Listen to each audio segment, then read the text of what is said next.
DreAllDay.com. Ladies and gentlemen, you are now tuned into the show where you learn the discipline to show up day after day to do the work, the confidence to put yourself out there boldly and authentically, and the mental toughness to continue showing up, doing the work, putting yourself out there, even when the success you expect to achieve has yet to be achieved. And on top of all this, you get a huge dose of personal initiative. That's the go-getter energy that moves me, you, him, her, them, they, everybody to go and make things happen instead of waiting for things to happen. We put all this together in one bundle, one package, one mindset, one method, one philosophy, one book, one show.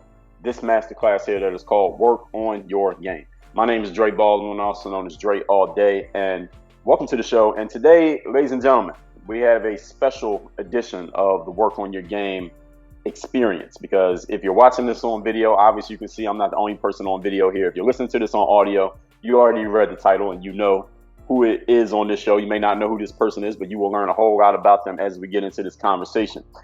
Those of you who've been following me for any point in time, you know that I played professional basketball internationally. Many of you never saw me play, but you maybe saw videos on YouTube, et cetera, et cetera. But when it comes to overseas basketball, there are a lot of players who want to play, who have no idea where to begin, what to do, where to start, where to go, how do they do it, what are the steps that they take. A lot of those players have come my way because I've created a lot of content, written a book about the subject. And a lot of players ask me, well, Dre, what about this camp over here? Or should I talk to this agent? Or is this opportunity a scam? Or what should I do here or there? I get asked these questions all the time, even though I am not a coach. I'm not an agent. I don't run an academy. All I did was play. And I wrote a couple blog posts about it, but I get these questions all the time. So this gentleman who you see on the screen right now, I'm going to let him introduce himself in a moment. We connected with each other probably about 6 or 7 years ago. He is a former player himself, and he'll tell his story in a moment. And he reached out to me and let me know that, hey, I'm running an academy out here in Europe that actually helps players, people like you, people who are watching this and listening to this, help them get their basketball careers started. He told me a little bit about what he was doing. I was very interested in it. We had a conversation that we ended up putting out on YouTube years ago. This is, again, 6 or 7 years ago. And we had not reconnected since. I was doing a live stream on Instagram literally a week ago from when we're recording this. And I saw him come up in the comments and I said, man, I got to have him back on the show so we can talk again, because I'm sure a lot of things have changed with him and his academy since then. And obviously a lot of basketball players, even more players, have come into the funnel of trying to play professional basketball since. So that's why we are here today. So ladies and gentlemen, all that being said, let me introduce you to Brad Canis, who is a former professional basketball player and also the founder, owner of the EuroProBasket's Academy out in Valencia, Spain. Brad, thank you for being here. Welcome to the show. First of all, thank you for inviting me on the show. I've done a podcast with you in the past, and it was a great experience. I got a lot of guys that listened to it, that learned a lot from it, and it's great that you reached out again and we're able to do another one to kind of update what we're doing here, how we're helping guys, how the market's changing here in Europe, and what guys can do to better improve their chances of getting opportunities overseas. There's not enough information about it. There's a lot of speculation about what happens over here, but the truth is really important. And as you know, you've been over here and so have I. I've been living overseas for the past 11 years now. So I've seen it all, I've heard it all, and I'd like to get that information and insight to players that are looking for it. So my name's Brad Canis, by the way. I'm a former professional player, owner of EuroProBasket's International Academy, located here in Valencia, Spain. I played basketball professionally for many years. I played college basketball in the U.S., originally from the U.S., but like I said, I've been overseas for the past 11 years now, and running this academy for the past 5 years. Okay, great. So everyone who is listening to this now, especially you professional basketball players or pro basketball hopefuls, college players who want to play pro, family members or friends of someone who wants to play pro, Brad's company is EuroProBasket. Your website is EuroProBasket.com, right, Brad? That's correct. All right, so everyone, as you're listening to us talk, you can go over to the website, EuroProBasket.com, start looking at it, reading about it. But any question you could possibly have from anything you see on that site, we will address here in this conversation. So, Brad, before we even get into the EuroProBasket stuff, I want people to know who you are so that they know your background, your credibility, and find out exactly why, of anyone who could create an academy for pro basketball players, why you did it. So please tell us your background from where you're from, when you started playing basketball, up through your college years. What were you doing on the basketball court? What is your pedigree when it comes to the hoops? Well, basically, I got into basketball because my father played basketball. He played at the University of Oregon in Eugene, Oregon, and he raised me since I was a baby. Really, I think since 5 years old is when I started. I was playing on my brother's team, who is about a year and a half older than me. And so I started at 5, playing with kids 2 years older than me up until high school, really. I also played basketball and soccer. Many Americans, we start playing soccer. It's crazy how everywhere outside of the world is like, you guys don't like soccer, you guys don't play it. But soccer is actually the first sport that most Americans play when they're young, and it helps develop footwork and everything. And so it helped me, especially being a 7-footer, trying to adapt to my body and my coordination, and it really helped with all that. But I continued with basketball, obviously, because I continued growing, and I didn't stop growing until I was 22. So basketball was definitely the best choice for me. I played for different high schools, had some family issues. Parents got a divorce. Sister passed away when I was a senior in high school. So I kind of got lost in playing during my high school years. But I came back when I was in junior college. I met a gentleman named Jim Schmidt who got me introduced to a basketball academy in Eugene, Oregon, which I attended. I worked out during the summers there. I helped them with coaching kids and doing camps. And then I played for a junior college in Eugene, Oregon, called Lane Community College. I played there 2 years. My sophomore year, I played 7 games and I shattered my finger. And so I sat out the rest of the season. I was recruited by a lot of big universities.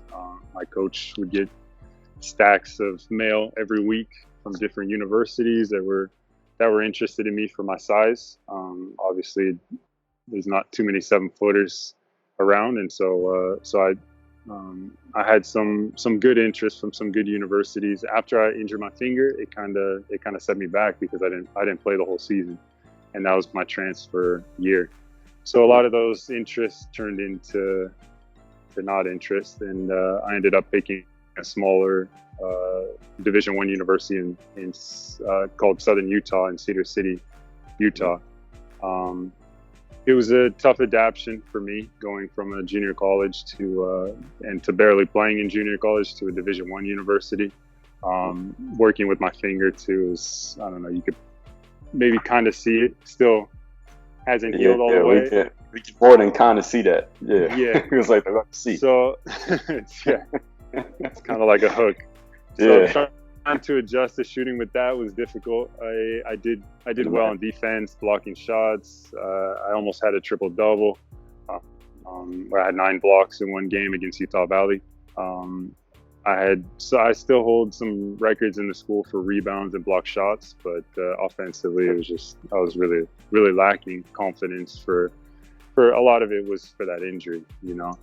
And my coach got fired at Southern Utah, and I ended up transferring to Grand Canyon University. It was a D2 school then. I had a mild, mediocre season there. I did get some NBA scouts coming to my practices and to my games, especially when we played against James Harden at Arizona. There was James Pendergraph, I want to say. Yeah, I remember. Yep, and James Harden. Actually, if you go through my highlights, on my college highlights, you'll see one of his drives down the middle of the lane. I swatted him. My claim to fame. So that was a high point in my college career. And after that, I went back to the United States Basketball Academy in Eugene. I prepared myself. My season ended at Grand Canyon University, and I got in the gym the next day, and I was shooting, I was working out, I was trying to improve my game because I knew my future was going to be playing basketball. I wanted to give it my best shot. You know? So I was working every single day. I went to the U.S. USBA, working every single day there, just focused on basketball. I was out in the country. There was nothing around but to shoot. And they had a pro camp going on that summer. I had a really good showing in that pro camp. And I had a bunch of agents offer to sign me. I ended up going with an agent called Jamie Abanez out of Houston. And he put me with the Houston Rockets. I spent a summer there working out with Carol Dawson, which is a former assistant coach. He was a coach for Hakeem Olajuwon, for all the big guys that came through in the past 20-something years in Houston. He would work with them. And so I got to work with Yao Ming. I got invited to the Summer League, the NBA Summer League in Las Vegas. That was before it's the big show that it is now.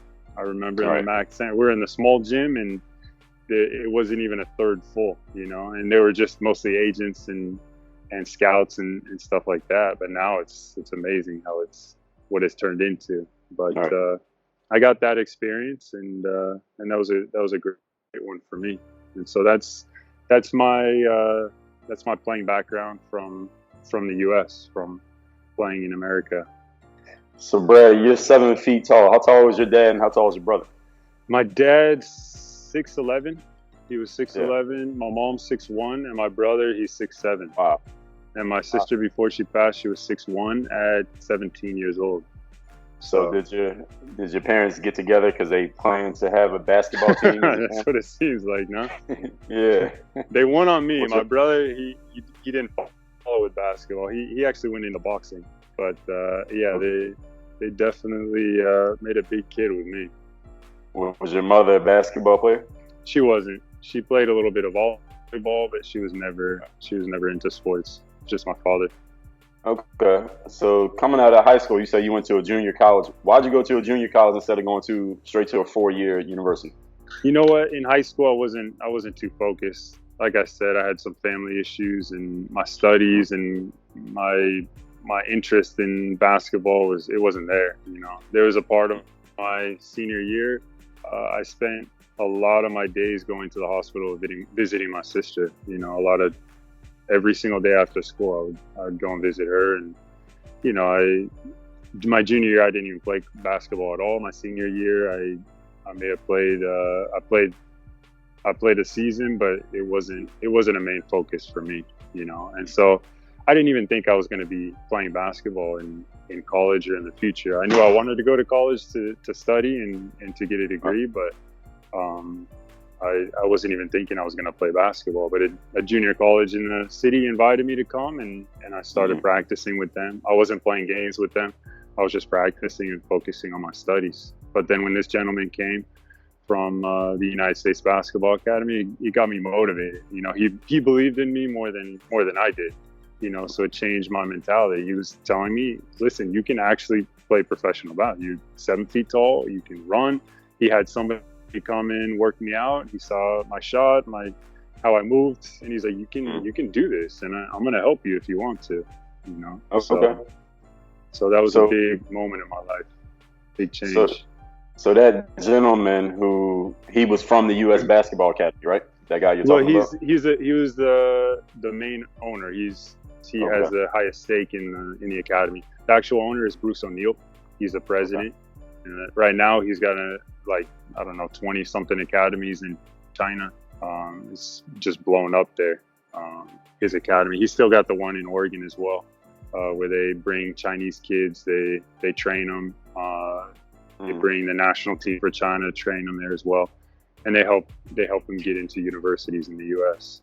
So what does the U.S. Basketball Academy do for? So you went there after college, you said, or after high school? Yeah, well, I went there during my junior year, 2 years of junior year of college. I was spent in Eugene, Oregon.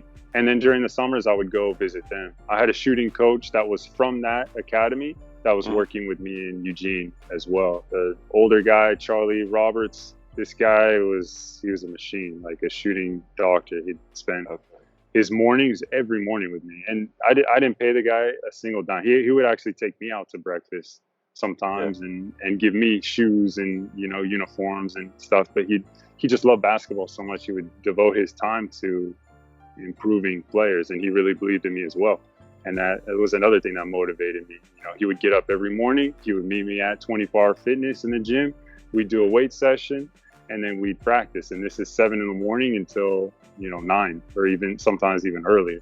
And I do that every day before my classes at junior college, and then I had practice after as well. But I started seeing my improvement in just a few weeks. I saw a huge improvement in my game. So, Brad, you said that you didn't even think you were going to be playing pro basketball until you encountered these guys from the U.S. Basketball Academy. What did you think you would be doing with your life if it wasn't going to be basketball? Engineering, like my father. He was a mechanical engineer, and I knew I liked to work on motors and fix things, and I was good at that kind of stuff. So that's what I figured I'd be doing. I knew the chances were pretty slim to make it playing pro ball. Even if you are a 7-footer, there's a lot of 7-footers in the world, and a lot of them aren't playing in the NBA. So I knew the percentages were pretty slim that I would make it. So I want to make sure I had something set up for me.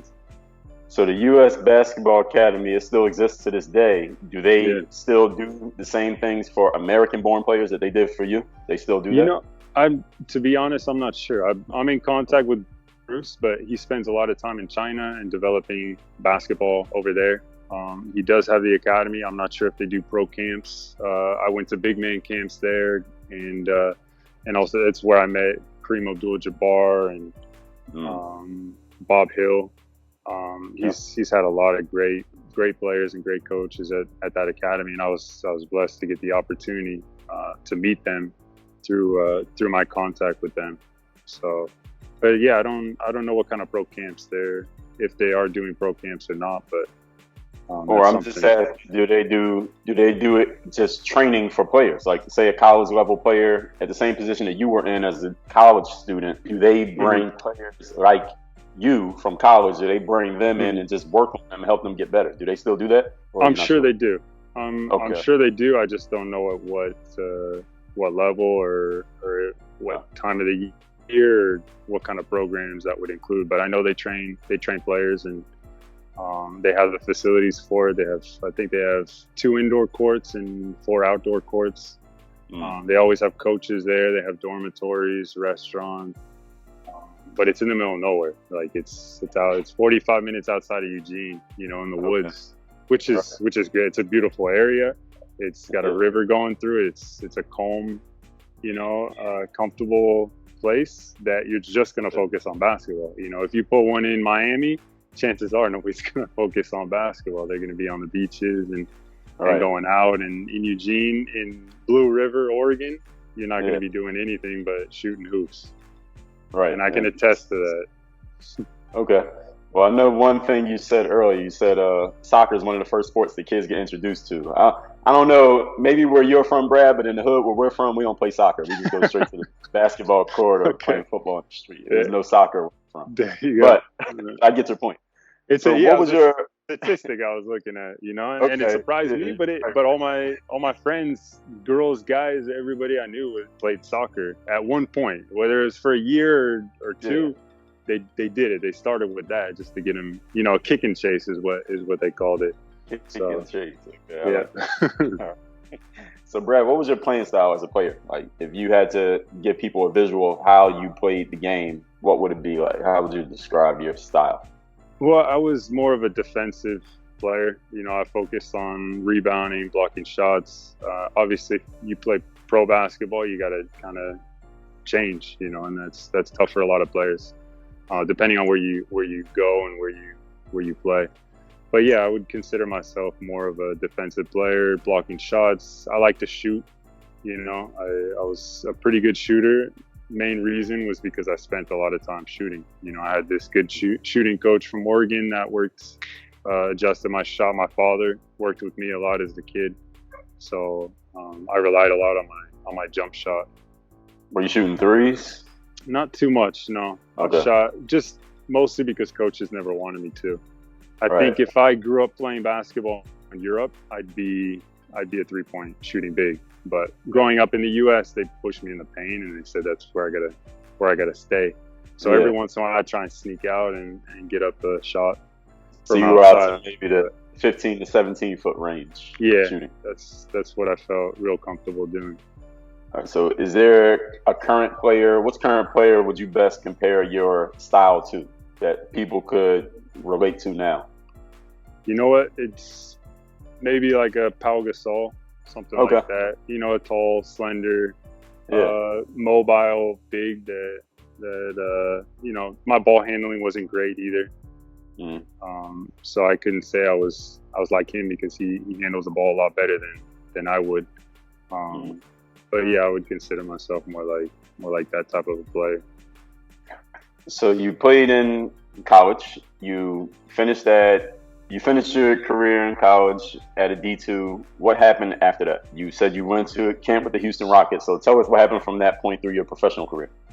Yeah, I did the summer league with the Rockets, and then I through this agent that I met at the USBA, Jamie Ibanez, he took me to, well, he had two different options. I could go to Lebanon, make a lot of money, get cut if I had one bad game, you know, or I could go to Uruguay, which is a small country. Basketball was decent for South America. Is with a club that one of the main directors of the club he was at the summer league that watched me play. He liked me, and so he convinced the club that I was the best option for them. So my spot there was much more secure, and you know, the money was interesting for me, but I always, even in college, I felt the most important thing was that I was getting playing time and I was going to improve. And so I chose Uruguay, and I played there for my first season. It was a modest offer. I think I was making $2,500 a month. A small apartment. I could basically, if I put my arms out, I could almost touch the walls on either side. I had a very small kitchenette, and they gave me two restaurants I could eat at, one pizza place and another that was part of the club. Uruguay was a huge culture shock. You know, I went from Division I, NBA summer, NBA Houston Rockets training facility to Uruguay, which some of the courts were still concrete with paint on them when I arrived there. So, you know, this was a big change. No AC. The basketball league there is a summer because it's reversed. It's in the southern hemisphere. So it's extremely hot, very humid. So that was a big adjustment. Not being able to play in like an air-conditioned gym was difficult. Always playing on dirty floors or really humid, wet floors that you can slide around on, and you know, that was another. Or if it rains, the water leaking on the floors as well and creating wet spots. It's another thing. Sometimes they would just cancel games if it rained because it'd be too humid or there'd be too much water on the floor. So it was a big change for me. So from Uruguay, how long did you play professionally total? How many years? About 7 years, I want to say. 6 years. Yep. Okay. 6 So years. take us through the rest of your pro career to where you started EuroProBasket and why you started. Yeah, I played in Uruguay for that season, and then I went to I think to Syria actually, and I was there for about a month and a half. I broke my finger, not the same one, a different finger, and so I ended up getting cut and sent back to the U.S. I didn't spend more than one night in the U.S. Because I had a contract already signed to go back to Uruguay. So I went back and I played in Uruguay for another 3.5 years. I played one season in the second division, and then 3 seasons in the first division. I had a 3-year contract there, which was a very good deal. Probably the most comfortable deal I've had playing professional basketball, because it's not too common in those countries that you get those deals for 3 years. I had my apartment paid for all 3 years. Every year I had a flight back home to see my family or to fly one of my family members out to see me. My meals were covered for 3 years straight. So it was a really good, comfortable situation with a good club. And it's one of the better clubs in Uruguay. and they also helped me get my citizenship. So I got my Uruguayan citizenship there. Between those seasons, I went to Qatar, and I had a tryout with the national team of Qatar. They were interested in also giving me citizenship to be a Qatari citizen and play with the national team. I might have had to change my name to a Muslim name, like I don't know, Ali or something like that. But you know, it's something I was willing to do to have a new experience and to have a guaranteed job playing basketball. So that happened. After Uruguay, I really wanted to play in another country, in another part of the world. So I took a trip to, I believe it was Taiwan. And I was there for a part of the season, also cut.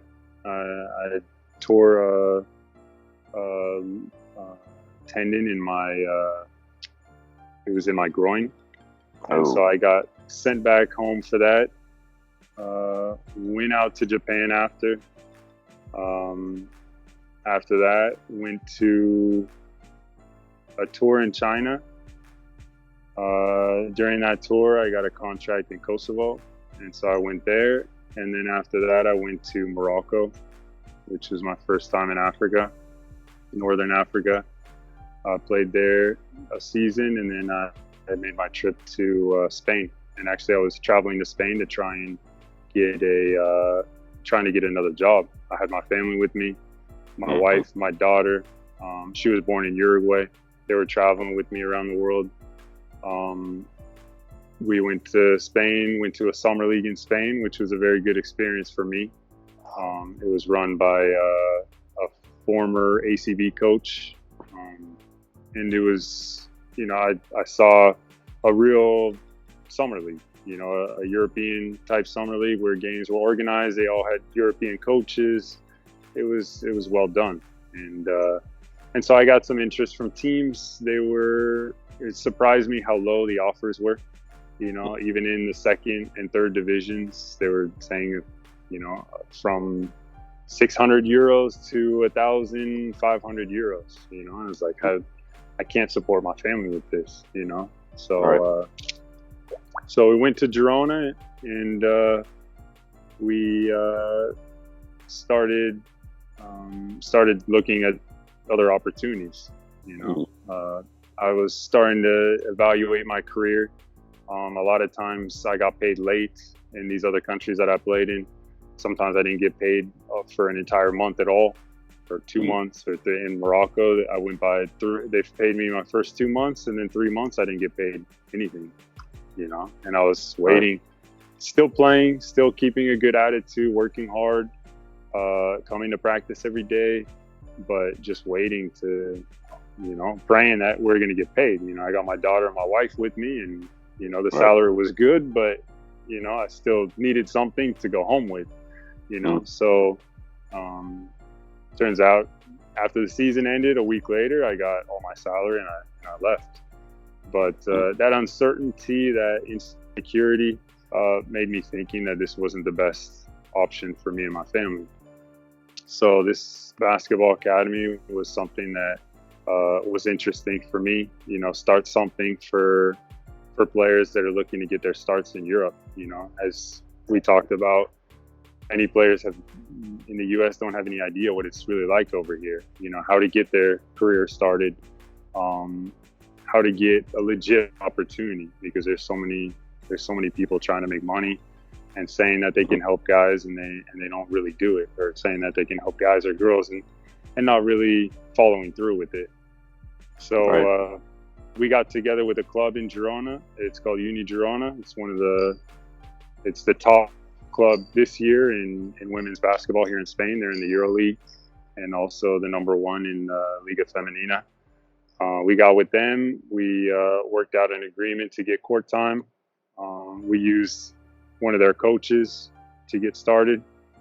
He wasn't actually the first coach. I was actually the first coach to start with the program. I coached, I scouted, I was the agent, I was marketing director, finance, everything. You know, me and my wife were doing absolutely everything together when we're getting this whole thing started. And we also had an agreement with the hotel, which was right down the street from the arena. And so just slowly building one player at a time, getting them out here, training them, getting them in front of people or in front of teams, sending them on tryouts. And, you know, little by little, more players come, more players go to teams, they tell their friends, you know, it starts to build something. And then teams started contacting us, asking us for players, you know. They started hearing that we had players. We based the program around teaching individuals how to play basketball in Europe and improving them, preparing them, and sending them to teams that could use their level, their services, their style of basketball. So I know I got kind of right into what you were probably wanting to ask questions about, but. Well, that's fine. We're going to get into that. So, Brad, you decided that you were going to stop playing. But, I mean, you had a college degree. I mean, you're 7 foot tall. People probably know you all over the place. You had the world, and you could have done anything. You had traveled the world. You had all these stamps in your passport. You had made money as a pro athlete. Why start a pro basketball academy? Of all the things you could have done with yourself, why did you do that? Well, when we arrived to Girona, which is where we first started, we thought, man, we can live here. You know, this is a beautiful place. This is a safe place. You know, it's inexpensive. We'd like to live in Europe. You know, this is someplace that we could see us raising a family. I started looking into the basketball here. I started seeing players, Americans playing in different leagues here. You know, I started doing research. I myself went to different camps and showcases. The summer league that I went to in Spain, it just kind of clicked, and you know, something that I was really interested in doing. If I was going to go back home, I'd sit at a desk, and maybe I'd make better money than I did doing this academy, but you know, that wasn't the most important thing for me. The important thing was have a good, safe place to live, someplace comfortable, have a good quality of life, and to do something that I love doing. You know, sitting at a desk and working, you know, on a computer was not. I didn't see myself doing that, and I didn't know anything better than I knew basketball. You know, I spent my entire life playing. I spent my entire life studying, watching, learning, and I knew basketball and travel was how we were going to do it. Right. So what is that thing that you love doing, Brad? If you had to narrow it down to one specific thing, what is it? The thing I love doing the most, first of all, most important thing was my family. You know, when I was playing, I was traveling, you know, and that's another decision I had to make is if I was going to leave to go play another season, I'd have to leave my family. My daughter was 3 years old at the time. She had to start a school. We needed a house. So I had some offers in France and Germany. And I knew at some point I had to leave my family. And I was 30 years old. I had plenty of, you know, I could play for 5, 6, 7, 8 years. I had my Uruguayan citizenship. I could easily go back there and play till I'm 40 years old. But I didn't want to play in Uruguay. I didn't want to live there. I didn't feel it was the safest place at the time for my family. So I had to make the decision to give up playing or not see my daughter grow up. So this was the best alternative. So playing in Uruguay, what is the language there? The native language? It's Spanish. Yep. Do you speak Spanish? I do. Yeah, I started learning it my first year playing there. But I really paid attention. There's a lot of guys that come overseas. They live in a place for many years and they never learn the language because they don't try to. You know, the guys that learn the language, they try. They make mental notes. They make physical notes. They watch TV in Spanish, for example, and read the subtitles in English. That's what I would do a lot of times. I'd try and talk to everybody in Spanish. When my coach would talk to me, it'd always be in Spanish. So gradually I started learning it. My second year in Uruguay, I was able to start translating what the coach was saying in Spanish to English to my teammates, and then I met a girl too my second year there, which is now my wife. She's Uruguayan as well. And she helped a lot. My recommendation to anybody that wants to learn a language, get a girl that speaks the language, because she's going to teach you. It's easy. You say, hey, how do you say that? Or how can I say this? It's like having a dictionary with you always, and so that helped me a lot as well. Yeah, and for the males out there, if you're interested in a girl and you have to learn a language to talk to her, you'll learn it quickly. Definitely. Yeah, so true. Right. So Brad, what was the biggest adjustment that you had to make going from college ball to professional ball, if any? There's a huge adjustment, and I think it's a surprise to most players. You see the facility I'm in here now. There's only one of these in Europe. There's nothing else like this in Europe. Right. You'll see like Real Madrid has, I think they have like 5 or 6 courts. There's a couple other clubs in Europe that have multiple courts, but nothing like this. And, this is the top of the top. You have to get used to playing on rubber floors, If you look at professional basketball, it's kind of like a pyramid. The top is the elite, is the first division in Spain, in France, in Germany, in these big leagues, and it goes out to the bottom. And the bottom being semi-professional, professional leagues, and most of them are in that bottom part. There's many teams in Spain. There's hundreds, thousands of clubs for basketball, but most of them are in the lower levels. A lot of them don't have any import players, but if they do, they're paying them very little money, and they're playing in the town's gym, which could be a wood floor, it could be a plastic floor, it could be in some countries it's outside. I see guys playing in El Salvador, they're playing outside.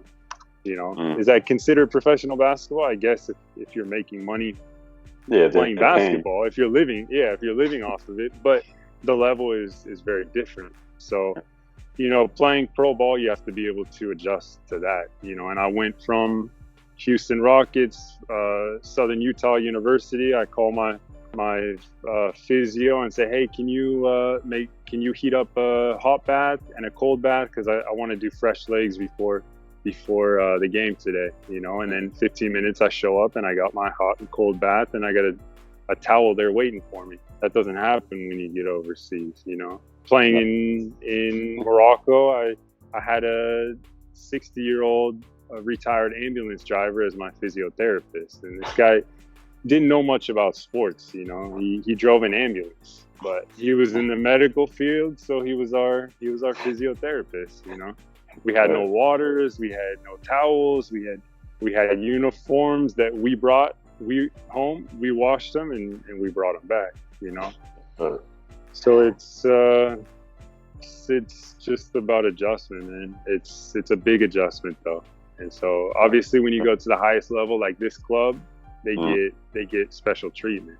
They fly chartered planes to EuroLeague games and whatnot. But if you're not at the top of the top, you got to be able to get used to just dealing with what they give you and being happy with it. So on that note, looking at that facility that's behind you, for those of you who are listening on audio, you should check out the video so you can see this facility because it is immaculate, even from what I can see.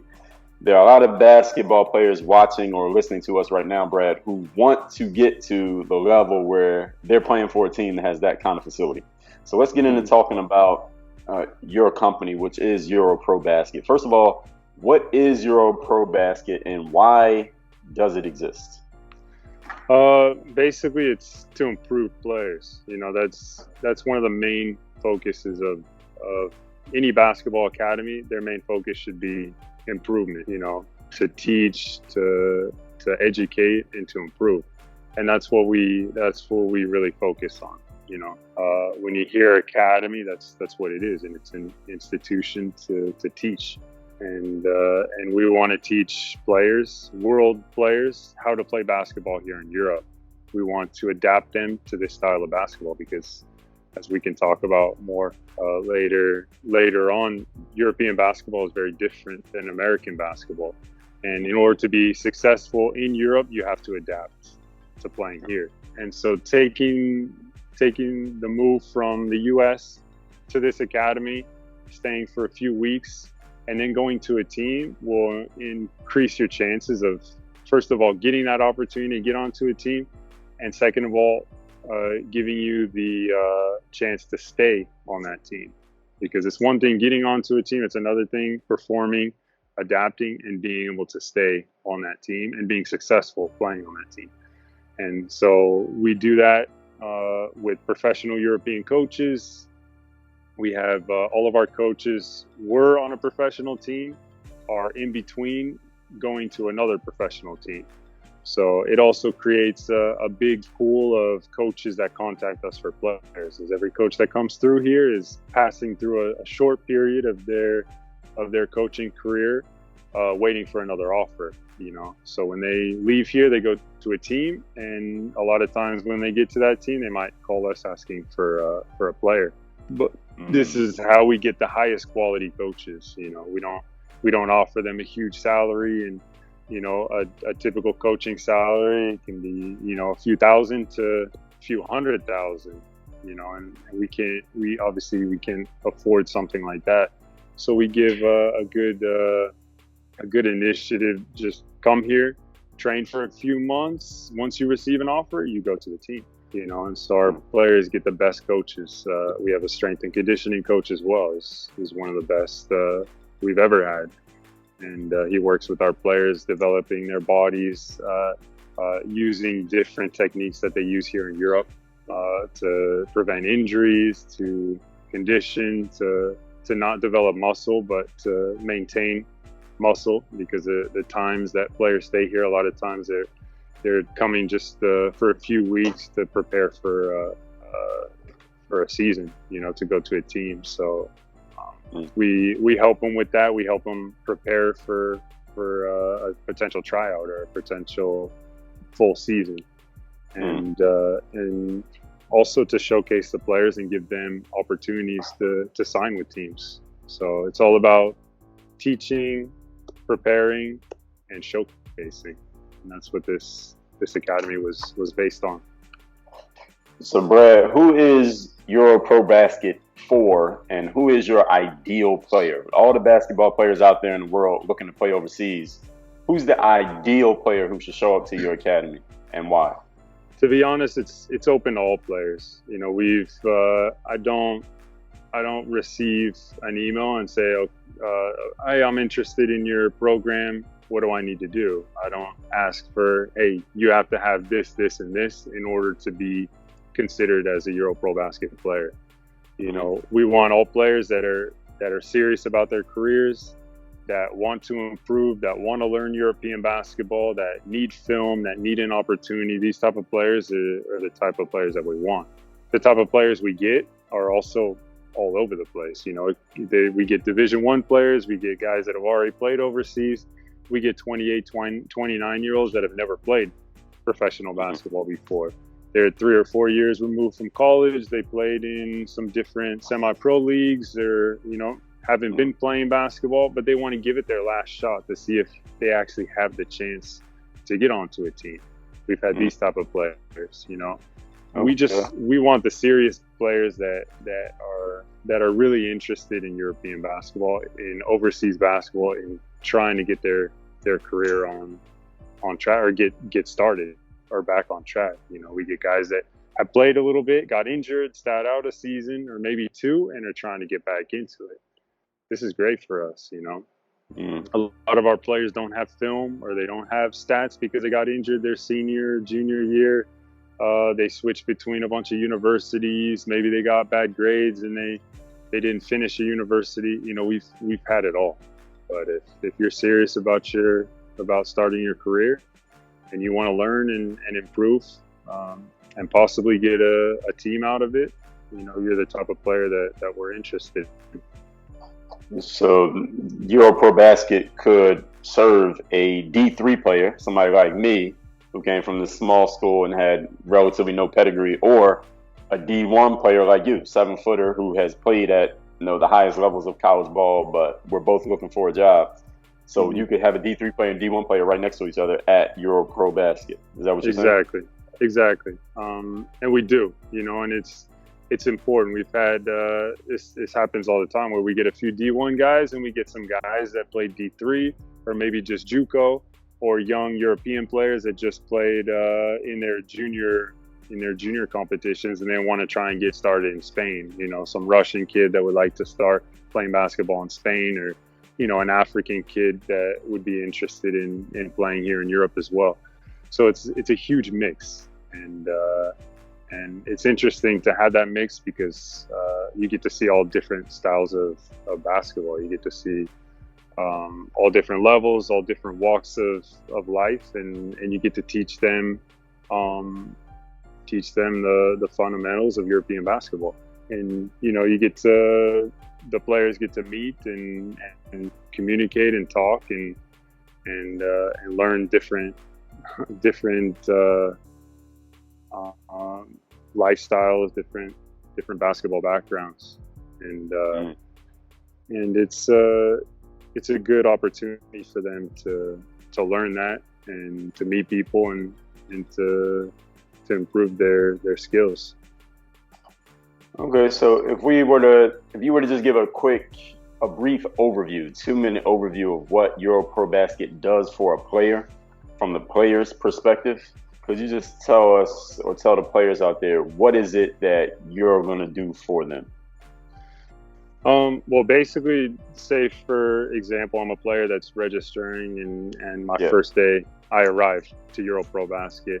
You're going to check into the hotel, and depending on what time of day you arrive, you'll come to a first practice. We'll meet you at the practice. We'll introduce ourselves, the coach, the other players. You'll sign an agreement and a waiver saying that you're going to abide by the rules of the program. You're going to behave properly. You're gonna respect your teammates and the coaches, show up on time. These type of things that are expected in a professional organization. And then you're going to get your uniforms. You get 2 practice uniforms. You get a game uniform personalized with your name on it. You get a shooting shirt, and we expect you to show up every day with these uniforms as we're a team.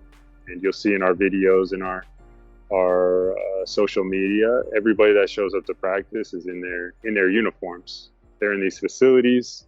We look like a team. When agents, when coaches, when team managers, they come and see us, we look like a professional team. And we're working out every single day. You're going to have 2 hours practice in the morning, working with professional coaches. And then first you'll get warmed up by our strength and conditioning coach, go through a stretching routine, and then you'll have the practice with the coaches. At the end of practice, you're going to have a cool down with our strength and conditioning coach again. And then you're going to get some, maybe we'll have a short talk after practice about what we worked on, about different things about European basketball. Maybe there's a game coming up. We'll recommend to watch a certain game that's on TV, or maybe the club's playing a game. We'll recommend one of the games that you can come and check throughout the week. Then you'll head back to the hotel, which is about 10-12 minutes walking distance from the facilities. You eat lunch there in the hotel. You take a short nap, and then you come back for practice in the afternoon at 3. We have weights 3 to 4 with our professional strength and conditioning coach. From 4 to 5:45, we have practice on the court with our head coach and our assistant coach. And then after practice, again, you do the cool down with the strength and conditioning coach. You get any type of ice. If you need treatment, we have a physiotherapy and medical team here on site. You can get seen, get treatment, stim, ultrasound. They have all the machines here to treat players' injuries. And and then you go back to the hotel, which is, like I said, 10, 12 minutes, and get rest. The next morning, same thing. And then typically once or twice during the week, we have games. We typically have them during the week because we're playing games against local teams. Those local teams are playing games on the weekends for their regular competition. So we play them during the week as like a practice game. We use these games as a showcase for us to evaluate you, and for the player, so that they can get the film, they can use it for themselves, they can use a highlight, and we can get that film and put it on our YouTube, get a link from that YouTube, and send it to different teams that are asking for players. So a lot of players ask me how they get opportunities here. Sometimes it's just from being in these facilities. You know, people come and visit us. They know what we do here. We've been doing it for 5 years now. They know the quality of people and the quality of players that come through this program. So we get visits from coaches, teams, agents. Sometimes we post them. Sometimes they don't want us to post information that they're coming to visit. You know, some people are shy about that, and we respect that. So a lot of times NBA guys, they don't want their information on the web, so we leave it off. But we do get a lot of visits, and some of it just from being in here. Some of it's my contacts, some of it's from being in these facilities and being with such a big club. But you always have eyes on you, you know, and that's the important thing that every player has to know. People see you, you know, just every single day there's people walking through these facilities that are watching us. And but most of the time it's teams calling me asking, hey, I need a point guard in this position, or I need a center in this position. What kind of player do you have? You know, because of my experience playing and evaluating players in Europe, you know, I kind of know the level of what I have in my team, you know, in my group of guys. So, for example, I'm not going to put a third division level player on a second division team. I wouldn't even offer that player to that team because I know he's not going to be successful there, and I know the team's not going to want my opinion anymore in the future if I can't evaluate the level of players. So if I get a third division player, I'm going to offer him to a third division team, or maybe even a fourth division team, and try and make sure that player goes someplace where he's going to excel, where he's first going to get comfortable playing in Europe, developing his European style of basketball, gaining his confidence, helping his team win games, helping his team improve in the rankings, and helping himself, and then possibly moving on to another team in a higher division in the future.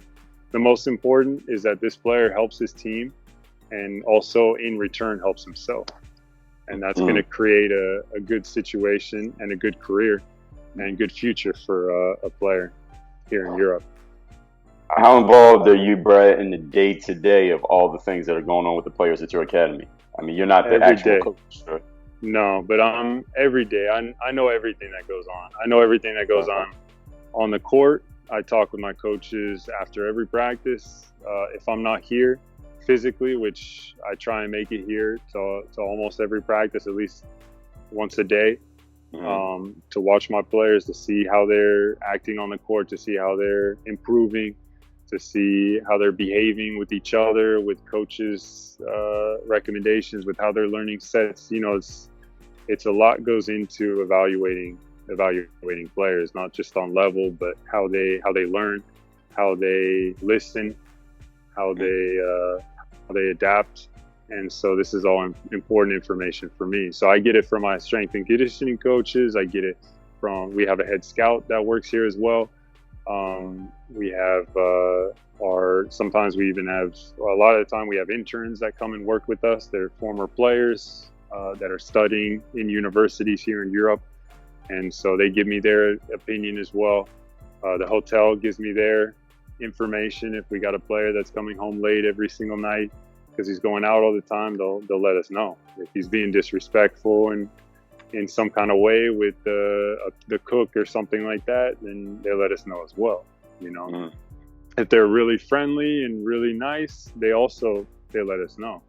You know, this type of information is important for us because it's what teams want to hear. And a lot of guys ask me about, because I have a lot of friends that are NBA scouts, they ask me what scouts look for. And the scout's job is not to evaluate stats, to evaluate highlight film. Their main job is to gather information, and then gather information from reliable sources, people that they can trust about that player's character, about that player's work ethic, about that player's girlfriend, parents, friends, you know, this type of information, because that's the most important when it comes to giving somebody multi-million-dollar contract, is how is this player going to behave? You know, how is he going to represent our franchise? You know, it's the same thing here in Europe, just at a very much smaller level. You know, at least with these lower division professional teams where most Americans get their starts, you have to realize, and a lot of Americans have to realize that a lot of these teams in lower divisions, they don't make money. You know, these coaches, they don't make money. They have to work a second job, and they're coaching just because they love to coach. You know, they coach kids because they love to coach kids, not because they make a lot of money doing it. And so when you get a guy that has a bad attitude, or he doesn't get along with his teammates, that coach is dealing with that problem, and he's also dealing with the problems at home, and he's also dealing with the problems at work. So he doesn't want to come to his fun time, his time off, the time that he gets to enjoy basketball, and deal with an issue, you know. Right. And so this is one of the main things that we try and avoid when we put players on teams. We try and evaluate and make sure that it's a good person that goes to that team. Mm-hmm. And when we get that good person on that team, then they're going to want another good person the next year. And maybe they want 2 or 3 good people the next year. We have clubs here that started with one of our players and they ended with 5 a year or 2 later. You know, it's because they trust us, because they know they're going to get a good quality from us, and they're going to get a good player and a good person. And that's by far the most important thing in European basketball, is character. So, Brad, when you have players coming in there from all different levels, you got D1 guys, D3 guys, people with a lot of experience, people with very little, some players who have played overseas, some players who haven't even played college ball, but they're taking their shot. I'm pretty sure, and you can correct me if I'm wrong, you're going to have players who come to you and say, well, look, I want a Division I job, but you see that they're a Division III player. Or you'll have players who say, I want a job, period, and you see that maybe this guy can't play professional basketball at all. Yeah. So how honest are you with players and telling them the truth about where they can actually play when they may have their eyes may be bigger than their stomachs, so to speak? Yeah. I think, to be honest, I think most players' eyes are bigger than their stomachs, as to speak. And if they weren't, then they probably shouldn't be in professional basketball. Mm-hmm. But, you know, you have to be able to take criticism. That's one of the constructive criticism. You know, I'm never negative with a player. I'll never put a player down. I never yell at a player. But it's important to be honest with them, because, for example, in my position, we're not paying the players. The players are paying us. You know, and if a player comes to me and says, hey, you know, am I going to be able to get a team? I'm going to be completely honest with them. First of all, from the beginning, I don't guarantee any player a team. You know, even if that player is coming from the NBA and has that experience, you never know what that personality's like. You know, you don't know what that character is like. And I don't want to put my name on somebody that's going to make problems when they go to a team. You know, so I never guarantee it from the beginning. But if a player comes to me and asks them what level I believe they could play at, I'll be honest. I say, okay, I believe you can play on a 5th division team. And that's the level that I'm going to try and place you. You know, they can offer this much amount of money. They can offer this. They can offer this. In that level, this is a normal offer. Is that something that you would be interested in? You know, would you accept that offer? If not, I'll try and offer you to something better, but I can almost guarantee you they're not going to take the interest, because I don't think your level is for that, you know. And I have a lot of experience with this. The last 5 years, I've only been working in placing import players on teams in Europe.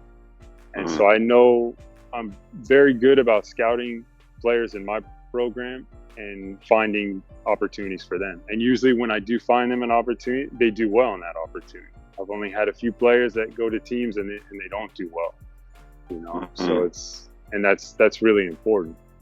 You know, it's important for the team and the player. But honesty is huge in this business, especially when you got guys investing money and time.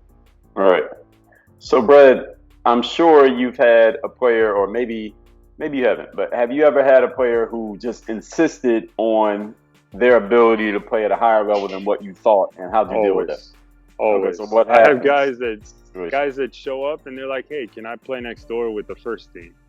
And it's like, you know, first of all, if you didn't play NCAA Division I basketball and you weren't getting scouted by NBA teams throughout that time, you're not even going to get the opportunity to practice with a team like that. You know, so that's kind of how I explain it. You know, you have to start out somewhere. Depending on the level of the player and their experience, that's kind of where they can possibly get the opportunity. If they don't have experience, they're not going to get an opportunity here, you know, at a higher level. They're going to have to start out at a lower level and work their way up. And that's just how it works here. It's the same in the U.S., you know. You're not going to play college ball if you didn't play high school ball. You can't go from not playing to getting paid to play, you know. In the U.S., in a Division III, you're not really getting paid to play. In junior college, you're not getting paid to play basketball. So how can you expect to come over here and have somebody pay you money to play basketball? So let me ask about that right there, Brad, because I hear from players all the time, because I went to a D3. So I hear from players who say, well, Dre, I'm in a similar situation, or I'm at a JUCO, I'm at an NAIA, or I didn't play at all, but I want to go play overseas. Because I think, and you can tell me your experience, a lot of American-born basketball players, they look at overseas basketball as kind of like a JUCO to what they see on TV and the NBA. Yeah. They think it's easy because they never see it. They're not up close. So they think if they score 20 points in some summer league, they can go average 20 overseas. So can you speak to that and just the way that American-born players look at European basketball when they don't really know what's going on? I mean, I would recommend watching it, but to be honest, it's hard to evaluate it. You know, what you can do is look at NBA players that come over here to Europe and how they perform. And they're not huge stars, you know. I mean, if you bring Kevin Durant or LeBron James, obviously they're going to be a star anywhere in the world playing basketball. But if you take a normal NBA player and put them onto a EuroLeague team, they're going to be a decent player, not a great standout player. So the level of basketball here is much higher. You look at Luka Doncic is a great example. He wasn't even averaging a double-double here in Europe. And in NBA, he's averaging it the next year, you know. So that shows you a little bit about the level here. You know, it's very high. Even in the lower divisions, it's very competitive. For example, I think most second division teams here in Spain would be able to destroy most NCAA Division I universities in the U.S. You take NCAA Division II and you put them against a lot of Division III university or Division III teams here in Spain, and the third division teams here in Spain will probably beat a lot of the second division teams in the U.S. in NCAA. You'll see NCAA Division III competing against fourth and fifth division teams here in Spain. You know, so the level is. At least here in Spain, the level is extremely high. And I would say in Europe in general, you know, obviously Spain is a big basketball country. So is France, so is Germany, so is Italy. These big countries are big basketball countries. So the first divisions are extremely strong. You see a lot of NBA players continuing their careers there, or going in and out of playing in the NBA and into the EuroLeague and back. And yeah, I mean, you're right. People underestimate the level here in Europe incredibly. And I think that's one of the things I would say to most players that are interested in playing in Europe is do some searching around, you know, go on EuroBasket, see what kind of resumes the players have in these leagues, and you'll see a lot of them are very experienced players. Right. You know, even in the lower divisions. Very true. So, Brad, just from what I've heard from you so far, what you do at EuroProBasket, and you created it because you want to help players get an opportunity, and your experience in the game, and you've been doing this for 5 years, and like you said, when you place a player, usually they end up being successful. You got a success rate of putting players in the right places for them to be successful, get a job playing pro basketball. I got to tell you, man, I'm sold. If I was playing right now, I want to go to EuroProBasket and get my next job. I mean, when I was playing, there were multiple years, and people who listen to me know there were years where I didn't have a job, or I was struggling to find a job, or just hoping that that phone would ring, or hoping that my agent wasn't sure if he was working or not, if he was going to get me a job or not. I would want to come to EuroProBasket. So if people are looking on your website right now, obviously they can see that you don't do everything that you do just for free. This is not a charity. Let's talk about what it takes for someone to get involved in EuroProBasket and what exactly they're getting for their investment. Let's talk about that. Well, basically, this academy is based in Valencia, Spain. It's one of the more popular destinations for people to visit. So just coming here is a vacation. Just being in this city, it's like where you're at in Miami. People come here to vacation. You know, you got the beaches, you got the beautiful weather. Right now it's beginning of March here, and it's like high 80s, high 70s, low 80s. You know, so people come here to vacation. It's a more expensive place to visit in Europe because of that. Because everybody from Northern Europe, where it's cold, comes here to where it's hot. The hotel that we use it's a very nice hotel. It's not a 5-star hotel, but it's very comfortable. The food that our players eat, it's based towards an athlete's diet. You know, you're going to eat a lot of carbohydrates, a lot of proteins. You get breakfast, lunch, and dinner included in it. And so it's a very healthy way to eat, and we don't have issues. You know, every once in a while, if they make a Spanish meal, something like a paella or something, you'll get a couple of guys like, hey, I don't like that type of food, but you know, it's something you got to try and adapt to as well. Eating the foods that are in the countries that you're at. But we train in the biggest, best facilities in Europe. There's nothing else like we talked about. There's nothing else like this. We hire only professional coaches that are certified, that are educated to teach you, to train you, to develop you. You get about 5 hours of court time a day, working on your game, improving your skills, and developing your European style of basketball. We play games every week. We film those games. We put them on YouTube. We give them to you, to the players, so that they can make their highlights. They get uniforms. Like we said, you get a personalized uniform. A lot of players that come to our program, they've never had a uniform with their name on it, you know. And so that's a cool little bonus. And we make sure we do that for every player, because that's something nice. It's something a nice thing to have, that you can have. Hey, I went to Spain and I played basketball against European teams, Spanish teams. Sometimes we play against NCAA universities that come and visit. I had that opportunity. I have these pictures, you know, where I'm playing here. We have a professional photographer taking pictures of the games, of the practices. And so you get those too. You get to show your family you're playing basketball in Spain. You know, the whole program is kind of like a basketball vacation, because you get all these cool things. You get this great experience. And at the end of it, if you're something that's interesting for a team, if you're a player that has what it takes to be on a team, you might not go home, or you might go home with a contract, you know. Right. So there's actually a lot included in this program, not to mention all the talks that we have with our players, you know, explaining how European basketball works, explaining about agents, about contracts, about the salaries of overseas players, about the different leagues, about the restrictions in the leagues, about passports, about Boston A, Boston B, continue passports. You know, I know a lot of players have heard these terms before, but a lot of them don't even know what they mean, you know. And so trying to teaching that, informing players about that type of stuff as well is something that we do here.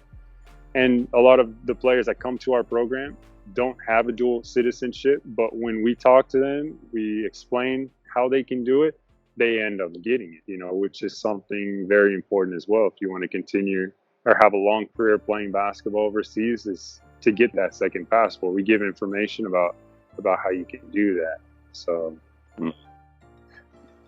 how can a player let's say a player decides to sign up for EuroProBasket, what would you tell them to do to best prepare before they even get there?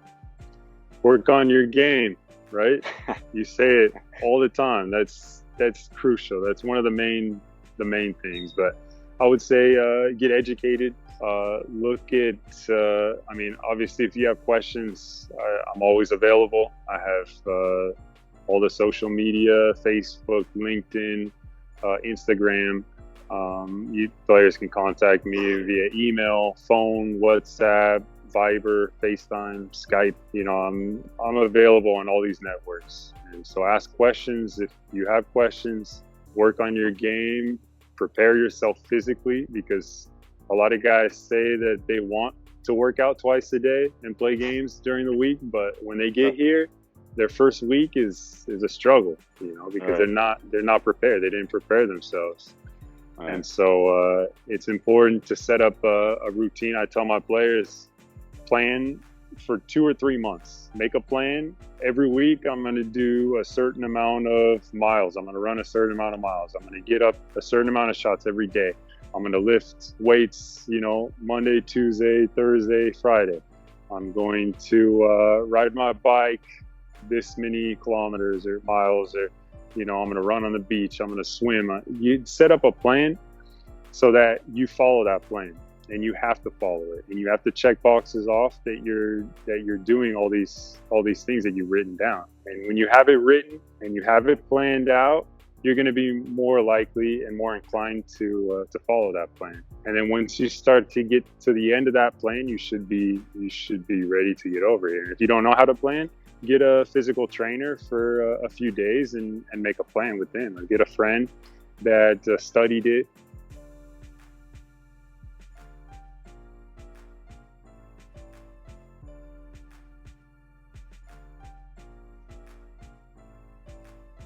Oh, sorry, it cut out there. Yeah, just be organized about how you're going to prepare yourself. That's one of the more important things. Don't just walk into a gym and start jacking up shots.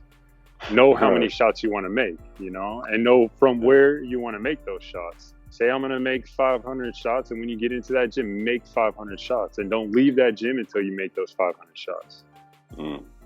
How many players can you have in the academy at one time? Do you ever get full to the point that you just can't accept any new applications? Yeah. We have different programs that fill up. For example, during the summer, it's definitely the most popular time for players to come. Our summer league, we usually max out at 50 players. The past 3 years or 4 years, we had the max at 50. This year, it might be a little bit more because we have, as you can see, we have a lot of courts and we have a lot more interest from teams. So we might allow more players this year, but we're gonna play it by ear and see how it plays out. But yeah, August, another busy time. Last 2 years we maxed out at 20. And then in September, October, also other busy times. Usually it's about 30 players as a max. So, but we're pretty flexible. You know, we have all the coaches that we need. This club has hundreds of coaches. We, through our contacts, have hundreds of coaches. So the facilities, we have 13 courts. So, you know, we have what it takes to have a big group. But with that being said, we also like to have a good quality and be able to attend to every player, to evaluate every player, and to work with every player on the things that they have to improve on to be successful here in Europe. All right, so Brad, what should a player who's coming to EuroProBasket, what should they what do they need to do for you to help them get their career going or continue their career? Well, typically what I recommend players that are interested in coming and that end up coming is to work on a profile. This is an important thing you can call it a profile, you can call it a resume. Over here, they call it a CV, curriculum vitae. And this basically just has your personal information on it. It's got your height, your weight's not hugely important, your height, your birth date, your full name, your position. This type of personal information is important. Whether you put your contact information on there or not, it's said to be seen. Many agents don't want players to put their contact information on there if they're offering them the teams, because then teams can potentially just contact that player and make an offer directly to them. Now with social media, it's pretty easy to get in contact with anybody. So feel free to put contact information if you want. And then put all your stats, the different universities you went to, stats, full stats, as thorough as you can for each of those years that you played. Keep it simple. You don't have to put an explanation about yourself, about your game. You don't have to compare yourself to another NBA player. To be honest, teams don't want to hear your scout about yourself. That's not helpful for them. They'll make that assessment on their own. So and plus, to be honest, teams over here, English is their second, third, fourth, fifth language. So they're not even going to be able to read that and understand anyway. Numbers, words like points, rebounds, obviously they're going to understand that stuff. Mm-hmm. So keep it simple, and then put a couple links, hyperlinks to different games, 2 full games if you have it, and then a highlight. If you don't have it, don't put it. But if you come to our program, you're going to get at least 2 full games. Most likely 3. Even if you come to our shortest program, you should get 3 games, and you can make a highlight from that as well. So that's number 1. Like we spoke about, prepare yourself. Don't come out of shape. Try and come in the best shape possible. Ask questions. If you have questions about different things, I'm here to answer. Our staff is here to answer all of those questions and make sure you know what you got to bring and what you got to prepare for. If you're interested in knowing what times of the year is the best opportunity, we'll give information about that too. It's different times of the year pose different opportunities. Teams are signing players throughout the whole season, but depending on the time of the year is the type of player that they're interested in signing. Do you ever have a player who offers you money, they want to pay and invest and come to EuroProBasket, and you take a look at their resume, their background, and say, no, I just can't do anything for you off the top? For different programs, yes. For example, our summer league, I don't recommend any player to come that doesn't have a high level college experience or previous professional experience. Because during June, during that time of the year, teams are interested in signing important players for their rosters. They're not interested in giving opportunities. They're not looking for a budget player. They're looking for a player that's going to change their season. A player that they can revolve their other signees around. They're trying to build their team around those first players that they sign. So I don't recommend players that don't have a good resume or a good experience to come. Towards the August program and later, it's really open. If we have 30 guys here, we're going to make 3 different teams, and the teams are probably going to be based on different levels. So the lower level team will compete against lower division teams. The higher level team will compete against higher division teams, And so everybody gets a good level of competition. It's important for the player and for the film that comes from the games. So if a player, let's say they don't have much of a background, let's say me, coming out of my Division III school, I don't have pro experience, my college experience wasn't great, you would probably suggest I come during the season. Could I get a contract if I show up in October or December or January? Yeah, it's very, very possible you can get a contract, depending on how ready you are, depending on how you perform while you're here, depending on your attitude. It's not all about experience. The experience definitely helps. If you give me a Division I player that has a good attitude, and maybe he wasn't a great Division I player, but he played D1 ball, he got minutes, he got some stats, and he's got a good attitude and a good work ethic, I can almost guarantee that player is going to get interest from a team, and he'll probably get an offer. But if you give me a D3 guy or NAI player, somebody that's unknown, doesn't have good stats, it's hard to say what's going to happen. But if they come here and they destroy, and they can show that they're a good player, that they're a good teammate, that they're a hard worker, that they're serious, and they can produce, then a team's going to be interested.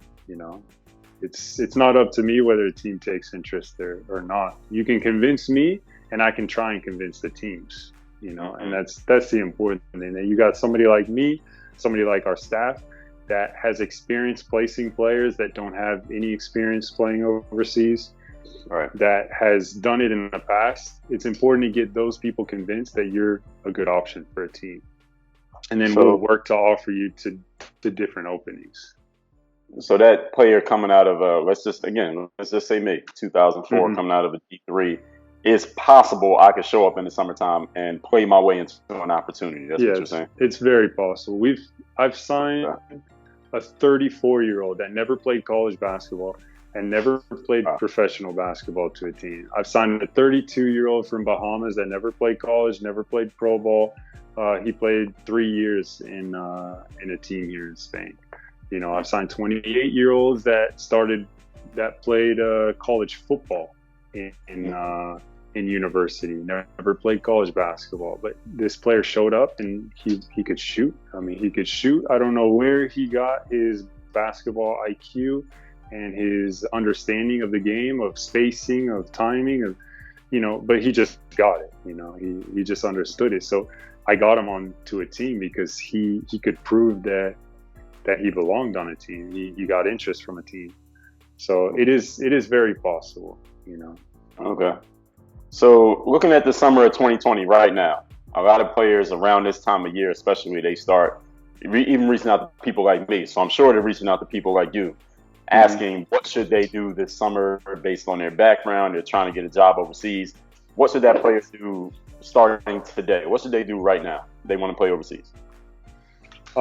First of all, they should get onto a team. In the U.S., most important, anywhere, if you want to play basketball professionally, you got to be playing, and you got to be improving, because if you're not improving, there's other people that are improving. So you got to try and put yourself in a situation where you're playing basketball, you're playing the highest level of basketball possible. If it's not, it's not NBA, if it's not D League, it's got to be university. If it's not playing in a university, it's playing semi-pro somewhere, someplace where you're playing some type of organized basketball. Get into one of those leagues and start playing. Try and get some film from that. Try and reach out to people. Try and get on Facebook, get on EuroBasket, reach out to people. These coaches, a lot of the coaches that come to my program, they're like, oh man, I get 100 emails a week, people trying to ask me for opportunities, and I'm not even signed to a team right now, and if they're still reaching, that's how it is. Sometimes I hear of guys getting opportunities from doing that, just reaching out to people, making connections, and a lot of times they don't even have an agent. They just reach out to different coaches and get opportunities. So spend time networking, reaching out to people, creating relationships. I used to go to D-League Showcase or D-League tryouts.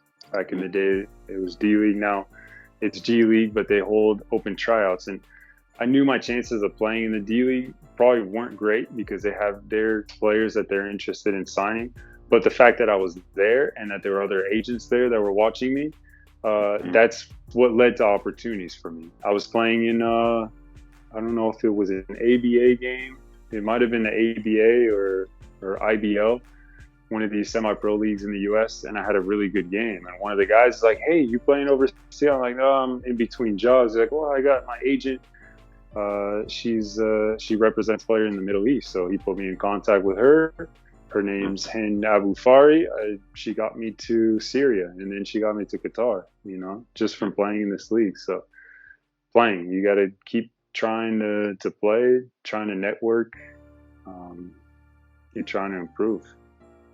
You talked about game footage. Often I have players who reach out to me and they'll say, Dre, I don't have any game footage. Is it okay if I take a empty gym workout and use that as my film? Is that good enough?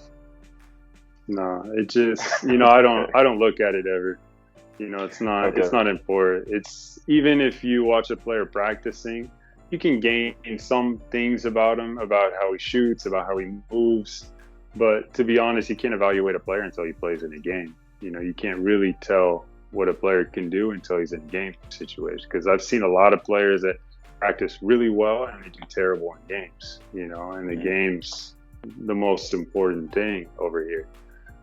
And then I've seen players that don't give a whole lot of effort in practice, but they look really good in the games and they give 100% in the games. I don't recommend that by any means, because most teams are looking for players that work in practice and games, but I've seen it, so you really got to get into a game situation, and you really got to get into a competitive game situation. There's showcases that go on in the US and in Vegas. I watch the film and really I can't evaluate a player's level on it because there's no defense, because there's only one pass and there's a shot. Guys are out of shape. They're not running any sets. They're not defending pick and rolls. You really can't evaluate what kind of level a player can play at by watching this type of game film. So I'm glad you brought that up, because my background in playing ball, from getting out of college, like throughout my career, I went to a bunch of exposure camps. A couple times in Europe, but many of them in the United States.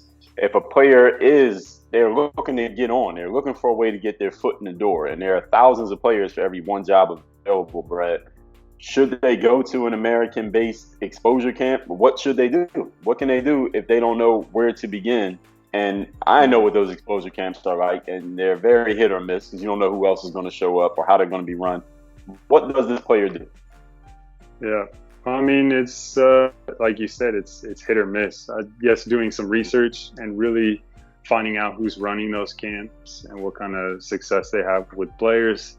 Researching the leagues that you're going to go possibly play in, because if you're doing a tryout camp for the KBL and you're a 5'6" point guard, chances are you're not going to get drafted to the KBL. KBL being Korean basketball. Yeah, something. I don't know if they still do drafts this year, but I went to a KBL draft, and I went because it was, like I said, I knew an agent. I wanted to get seen by other people. I would have liked to get a job in the KBL. I knew the type of players that the KBL drafted at the time were 6'7" to 6'9" guys that can play 1 through 5 positions. I wasn't that at all. But learning that, finding out what kind of opportunities there are, what kind of leagues that you could possibly go to, if your profile and your style of basketball will fit into those leagues and those opportunities. That's an important thing to know. To go out to a D-League tryout without having any college background, chances are an NBA team's not going to sign you. They're not going to bring you up from nothing to the NBA. So maybe don't go planning to get to the NBA. Try and find opportunities in smaller leagues and showcases that offer contracts in smaller leagues. If they're saying $5,000 to $6,000 jobs and you've never made any money playing basketball before, chances are you're not going to be the one that gets signed. You can't go from nothing to sign. It's not like winning the lottery. You got to actually earn that money, and you got to have some type of resume behind it. So start out small and work out big, and be careful with the showcases, because a lot of people claim they offer opportunities, but they don't. They don't have the contacts. A lot of them claim that teams are going to come from all over the world to come and see you. But if I'm a coach in a 2nd division Germany, for example, or 3rd division France, say this is a level that's going to sign a D1 player, a D2 player. is my team going to pay my flight to go to the U.S. to scout a player? Are they going to pay my hotel? Are they going to pay my food while I'm in Vegas to scout a player, or a few players? And if I do go, are they going to pay for me to go scout a bunch of players that aren't known, that haven't played college basketball? Chances are they're not going to do it. So does that mean that coach is going to go out of his own pocket to pay for all those expenses to go scout a player? Chances are probably not either. So why are all these coaches from Europe motivated to go to Vegas to scout players? To me, I don't see it. When you could just call an agent and say, hey, give me your best player. I need a 4. I need this position. Send me your best player. That's so much easier. They pay the fee for the agent, and then it's a done deal. So be careful with all these camps that claim to have coaches coming from all over. I think Vegas is probably the closest place you're going to get to having a decent camp, because there's so many people around for the summer league. You might get a couple teams coming by and checking out a player. Whether they're going to be interested in signing a player in one of those camps, that's said to be seen. A lot of them are there to watch NBA level players. So. All right. So that's a great point that you just made there, and I want to re-emphasize for everyone listening. The summer league you're referring to is the NBA summer league held in Vegas every year. Mm-hmm. And what you were saying is that teams, to send a coach from France over to the USA, they got to pay for a flight, hotel, food, travel, all those expenses. But they're expecting, if they're making that investment, they're expecting to come back with a really good player, right? That's the only reason they would make that investment. Yeah. Right. So if a team is going to spend all that money to send their coach to the USA, they're going to send them to get the best of the best players. But why would they even do that when they could just call an agent and just get that player without having to put all that money into it? Is that what you're saying? Yeah, exactly. Save them $3,000, who knows how much, but a good chunk of change. So the nobody player, and that's not talking down on you players out there, because listen, I was a nobody player. The nobody player showing up to one of these camps, you shouldn't believe necessarily that one of these camps in the USA is bringing all of these coaches from all over the world, because logically it just doesn't make financial sense for the teams to make that kind of investment. It does. Is that what you're saying, bro? Yeah. Okay. It makes more sense for agency to put on a showcase like that. Find maybe one or two of the top players, and say, okay, we're going to represent you, and we're going to try and sell you to teams in Europe or around the world. That, to me, that makes the most sense. Sometimes these camps do get European coaches. Sometimes my coaches are the ones that go to those camps. Not always are they talking good about the organization or whether they're going there to scout a player or not. Some of them are just looking for an opportunity to travel to Vegas, to see Vegas and, to explore other types of basketball and, to go gamble a little bit.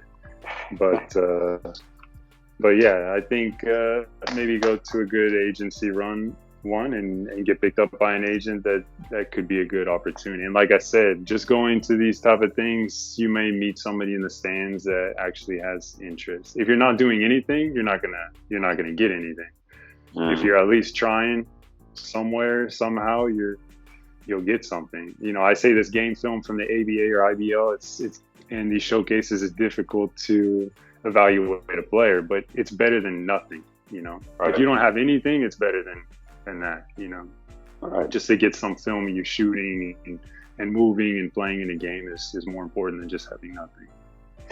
So the player who's graduating from a D3 right now, they are trying to figure out what they should do to try to get on overseas, and they have some money saved up. Maybe their parents will put some money in for them. Where do you think that money is best invested? Is it EuroProBasket or something else? I believe it's EuroProBasket, not just because I run it, but I started this program for these type of players so that they can get these opportunities over here. Like I said, we don't guarantee a player a team. Just because they pay a fee does not mean that they're going to get a team. We guarantee them a great opportunity to meet the people that can actually get them a team, and get them a contract. Important things to know: if you're coming from a D3 or a D2 or NAI, chances are your salary is not going to be very big, So you save up some money, make sure that money's saved, and you take care of some of your bills back home, so you don't have to worry about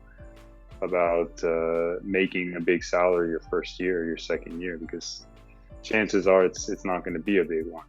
You know, you got to start out low, like we talked about earlier, and work your way up. And that's just how it works here. So being in Europe is probably the place where you're going to get the most people seeing. I mean, it's just logical. It's surrounding us. There's hundreds of teams. And for somebody to take a flight from Paris to here could cost 80 euros. You know, for somebody to take to travel from Barcelona or Madrid to here, it's, you know, 50, 60 euros on a train. So the opportunities are much more present here. And I'm going to be honest, when we have our summer league, we have to put profiles on our website and show the teams what we're going to have here, so we can get their interest to come and scout players. You know, if I say that I'm going to throw a summer league and I just expect people to come and see a bunch of players that are unheard of and unknown, most people probably aren't going to show up. They want to see a little bit of what they're going to invest their money into to come and see. If they see a couple players in there that might be interesting for them, then they'll invest the time and the money to come and evaluate the players. And that's typically what we do. That's a really good point. I'm glad you made those points about how the teams are thinking, because a lot of players, they're only thinking how they're thinking, and that they think they're good enough. And I get that, but you also need to think about what is the people who want to sign you, what is their incentive to even come to where you're at. So that is a really good point that you made there. So Brad, what is the EuroProBasket's success rate in placing players in jobs versus sending them back home without a job? You know what? That's a good question. And you know, when I see these showcases and these tours give percentage rates, I don't believe it. You know, because you can't put a percentage on something like that. You know, it's not possible, because if you get 10 players that have no experience, that have bad attitudes, that aren't professional, none of them are going to get onto a team. But if you get 10 guys that have really good professionalism, they have good levels, they have good experience, then maybe all 10 of them get onto a team. So for me to say that we get all professional players is a lie. You know, we get a lot of guys that can never be professionals because they don't have the level, or they don't have the attitude, or they don't have the confidence. Something is lacking to where they can't be a professional player. They can't make money playing professional basketball because they're missing too many things in their bag, you know. So once they maybe fix those things, then maybe they have an opportunity. But sometimes when they come to our program, they're just not ready. And if you come out of shape, you know, how can you possibly get a team? You know, if you got to spend your 3 weeks that you're supposed to be here just trying to get back in shape, and then maybe at the end of the program you're finally in shape, it's already too late. So I don't put a percentage on players, but we get, I would say, 90-95% of the players that should be on a team go to teams. Where I believe this player should have a team, I believe they get opportunities with teams. Whether they like the opportunities or are able to accept the opportunity, that's said to be seen. Some of them have responsibilities back home that don't allow them to take a starting job in Europe. For example, we get guys that come over here that have families, that have kids. You know, and if I have a team that's interested and all they're willing to pay is 500, 600 euros a month for a starting job, and that guy, he can't possibly take that offer because he's got to support his kids, then, you know, that is what it is. We try and find the best situation, but sometimes it's just not possible. Salaries in the US are going to be higher working a job than a regular job than making a first job over here in Europe playing basketball sometimes. You know, it's just, that's how it is. I'm sure you're probably aware that salaries here are pretty low for starting out. You know, a lot of players for some reason think that 2,000-3,000 euros a month is a starting salary, but you'll see a lot of veteran players making that much money, especially as an American guard. So. All right.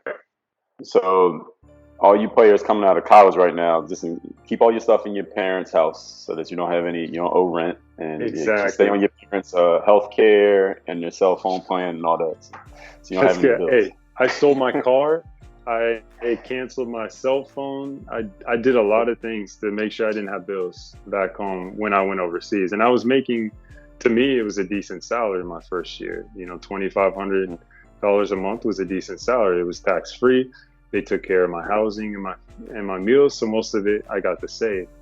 But I'm a 7-footer that came from an NCAA Division I school. I also just came out of an NBA summer league. So if you're a 5'9" guard, American guard coming from a D3, you can't expect the same salary that I was making. My first job. So let's talk about that a little bit, Brad, just so people understand, because again, a lot of American players want to play ball. They don't really know how the game goes. I'm 6'3", I'm a guard. So for every one of me, there are about 1,000 more who want a job. Mm-hmm. You're 7 foot. So for every one of you, there are maybe 20 more. So just by the laws of probability and selection, there are more jobs and more money available for somebody like you because you're more rare than somebody like me who's a guard. Mm-hmm. So could you just help people, the players who are listening to this now who don't know anything, help them understand that being a guard, an American guard, there are so many of them that sometimes you just got to take what you can get.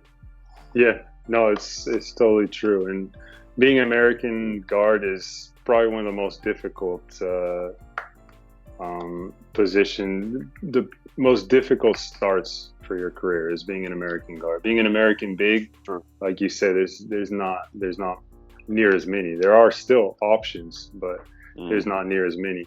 I think the important thing that players have to realize is that when you have an American passport, you're considered an import player.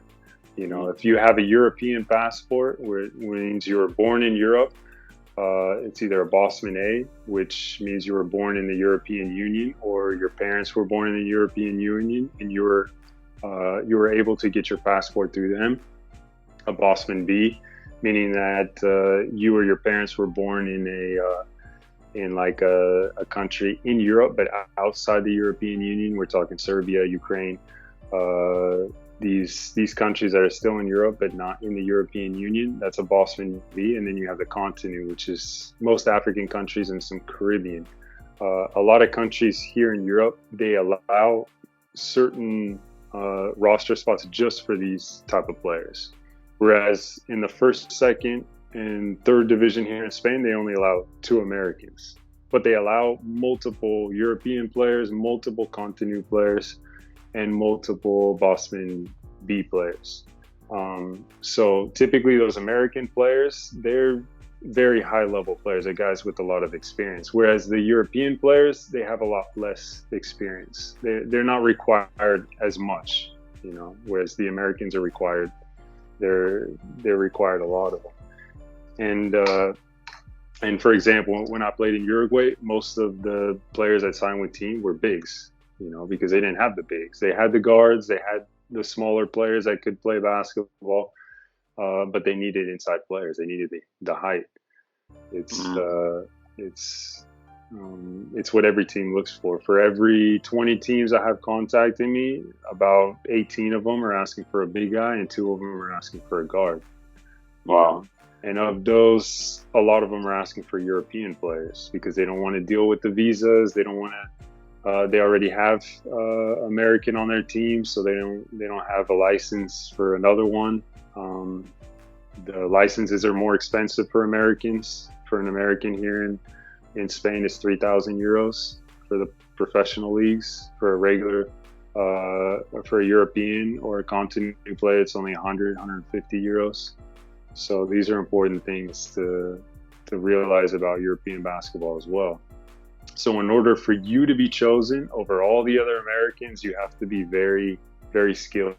You got to be a really skilled player. You can't be a guess or like a chance player. Like, oh, we're going to take a chance on this player because we feel he deserves it. No, it's got to be a calculated decision. And it's not the decision of one person. It's the decision of many people, of the president, of the vice president, of the board of directors, of the coach, of the assistant coach, a lot of people have to make that decision. So maybe a coach is interested in you, but his president is like, no, we're going to take this other guy. You know, so you got to convince a lot of people on a team that you're the one for them. You know, and like you said, there's so many guards out there. You said 1,000. I would say thousands. You know, thousands. If you look at Division I, there's like 360 Division I universities. There's thousands of basketball programs in the U.S., different universities. So every year from each university, there's a few players that want to get a shot playing overseas. So, and most of them are guards. So every basketball player who plays college ball thinks they can play professional ball. That's just the fact. Chances are, But it's crazy when we get some of our guys over here, even our D1 guys, and they start competing against even lower division teams, like a 4th division team, and we lose to a 4th division team. They're like, wow, this basketball there's actually something to European basketball, you know? Right. And it's not a physical, athletic type of game, but it's very technical. It's a lot of basketball IQ. You know, and that can be a problem for American players that are used to using their athleticism and their strength and their quickness to give them an advantage when they have a bunch of smart players around them that close on defense, that help each other, that work together as a team. It causes problems for players. So. Yes, like we say in our lingo, it's not sweet. European basketball is not sweet. You might think because you can run and jump that you can just go over there and dominate, but that's not the way it works. No, so you gotta be smart. Yeah. Right. And it's something that you said there that I hope people caught. You said for a European team, or maybe you were talking Spain, to sign an American player, they have to pay a $3,000 license to the league just for the right to sign you. Yeah. And that's a huge risk. That's $3,000. If that player gets there, he plays his first game and he's not what they were looking for, that's $3,000 flushed down the toilet because they got to pay another $3,000 to register another American then. So they don't like to do that. You know, what they would rather do is sign a European player where they don't have to pay that fee and they don't have to get the visa, you know, or they'd rather sign a continue player, get the visa, but not pay that fee. You know? So the fee is only for American players. Yeah. And so this is why I say starting at the lower levels is really important. Because they're not going to pay 3,000 euros to just the register, not including the contract, the insurance, the flights, the apartment, you know, the taxes, the registration. I mean, it's a lot of money when you're saying, oh, I'm only going to make a few €100 a month in Euro or only 1,000, but they're paying so much. They're paying taxes on that money. They're paying the apartments and the flights and the meals and the transport. And so you have to take all that into account as well. They're not going to just blow that on somebody. But if you start on a 5th or a 4th division, for example, and you slowly work your way up, you prove that you're the best player in the 5th division, you're going to move up to the 4th or 3rd division. You prove that you're the best player in the 4th division, you're going to move up to the 3rd division. And in those higher divisions, they will pay that registration fee if you've proven that you can perform in a lower division. That you can play here in Spain, you can dominate the league one below. You'll move up and they'll pay that fee for you. And I have it happen. Sean McDonald is playing this season. He started out in the 4th division. He came to our summer league in 2017, I want to say. And this is his 3rd year playing. He started in the 4th division, dominated 4th division, moved to another 4th division, a bigger team, dominated there, moved his team up to a higher division, and now he's playing in Leb Silver. I just visited another one of my players, Byron Richards. He started in the 6th division with Benny Carlo. He was one of our first groups in August, I want to say, of 2015 when we just started our program, the first year. And he moved his team up from the 6th division to the 3rd division. Now he's playing in a professional level. He's got a nice contract. They pay the registration fee for him, and he's still competing here in Spain from the 6th division to the 3rd. I don't know if he'll ever make it to the 2nd or 1st division. I don't know if that's his level or not, but he has the opportunity to if he keeps improving and keeps developing. All right. So with Just on this whole issue of teams paying to register players and things like that, I just want to make sure we get this on the table.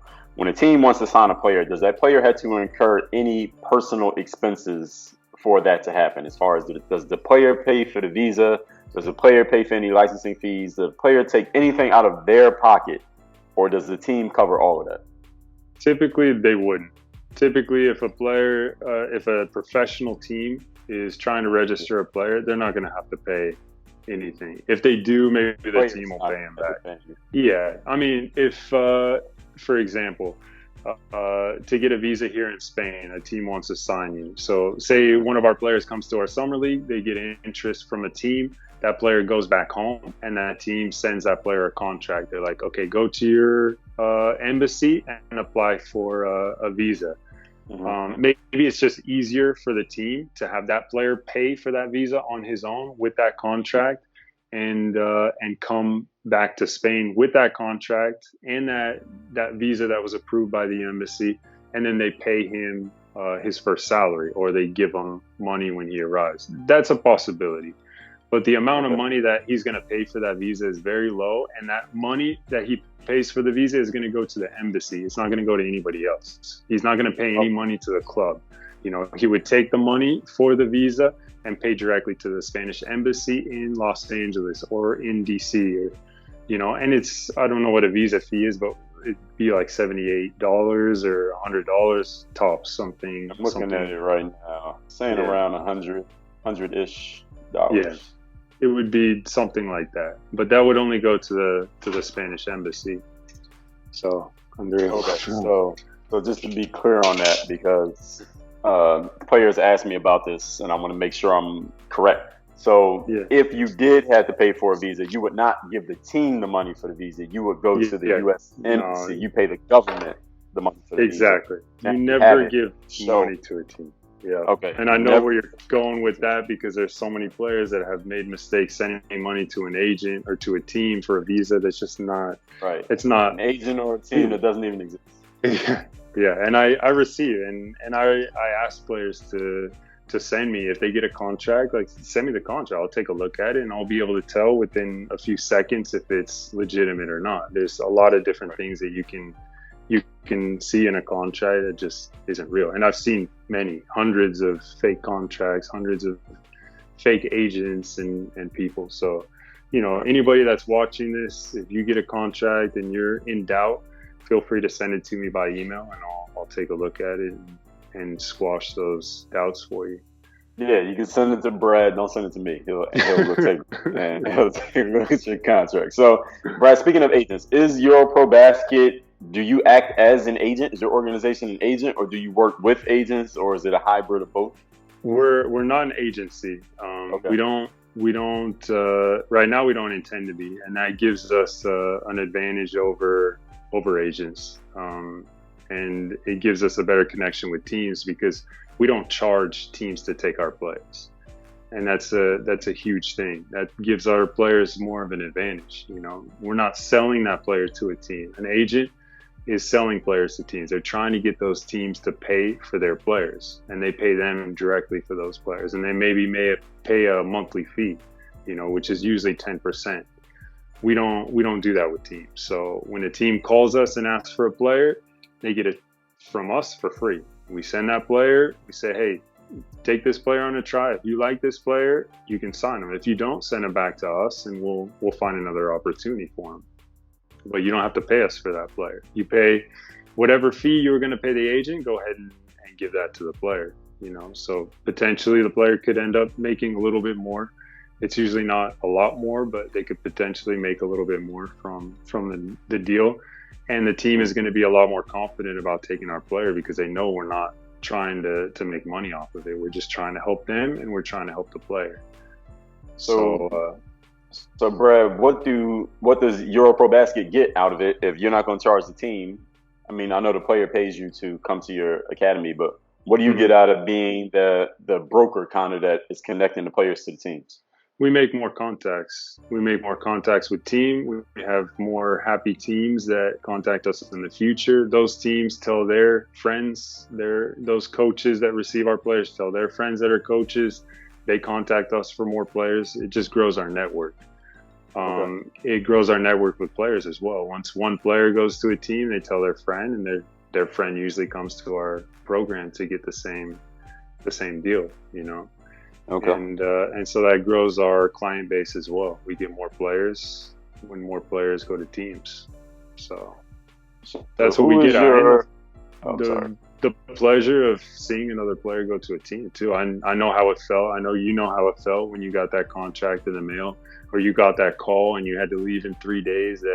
That rush of, you know, excitement, adrenaline, going to a new place. And you know, I feel that when I see my guys and my girls go to teams. You know, it's a great feeling. You know, I know they feel that. I know I feel that for them. So, you know, it's a huge motivation for me to keep doing what I do and to keep pushing my players to teams and getting them opportunities. Who is EuroProBasket's competition? Well, there's other academies, there's other tours.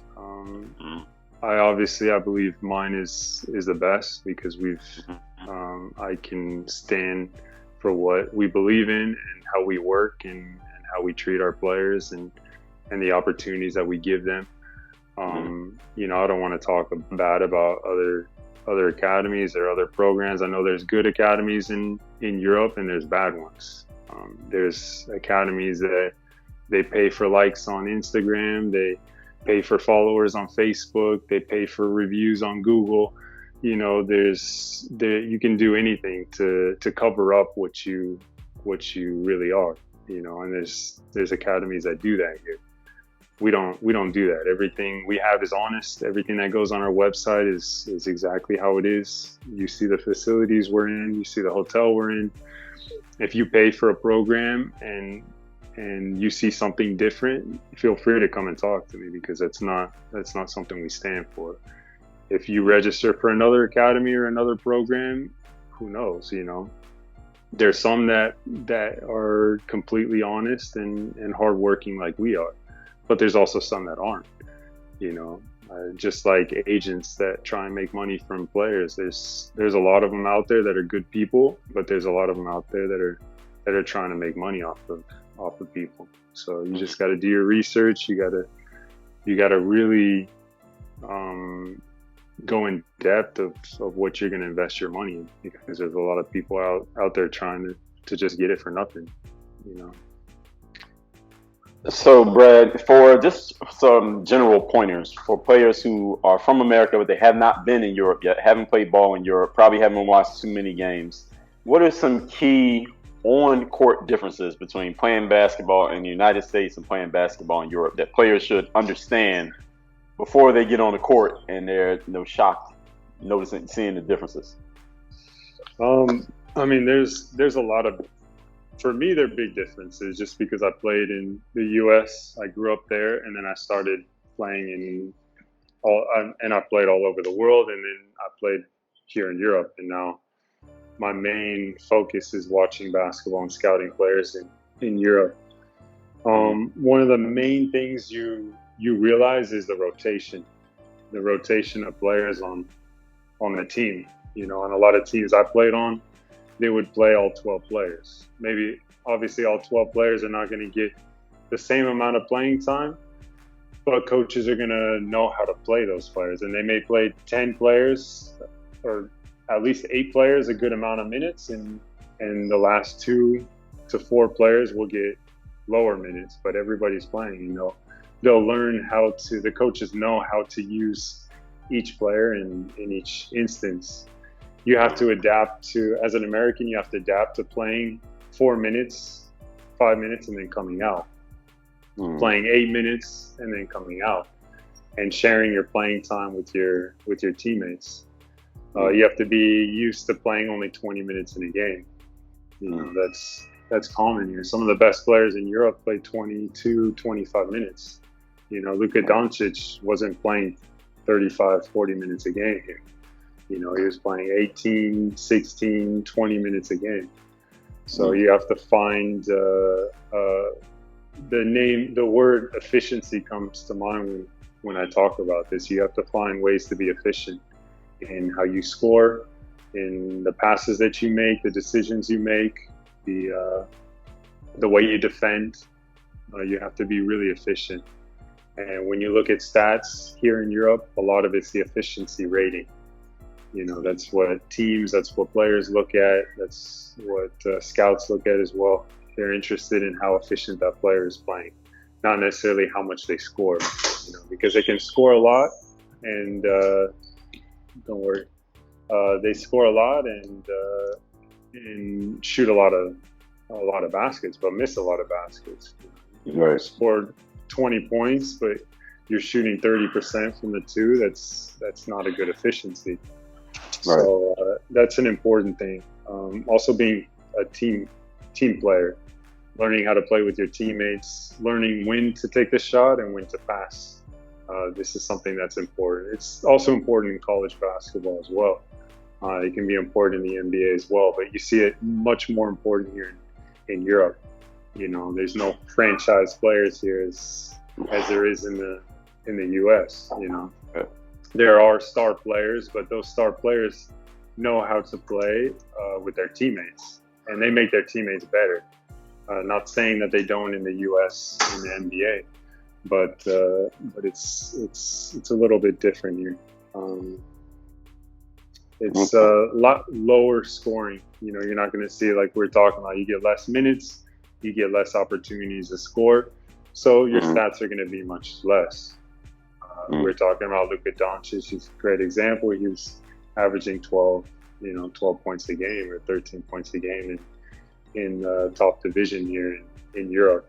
He's not averaging 30 points.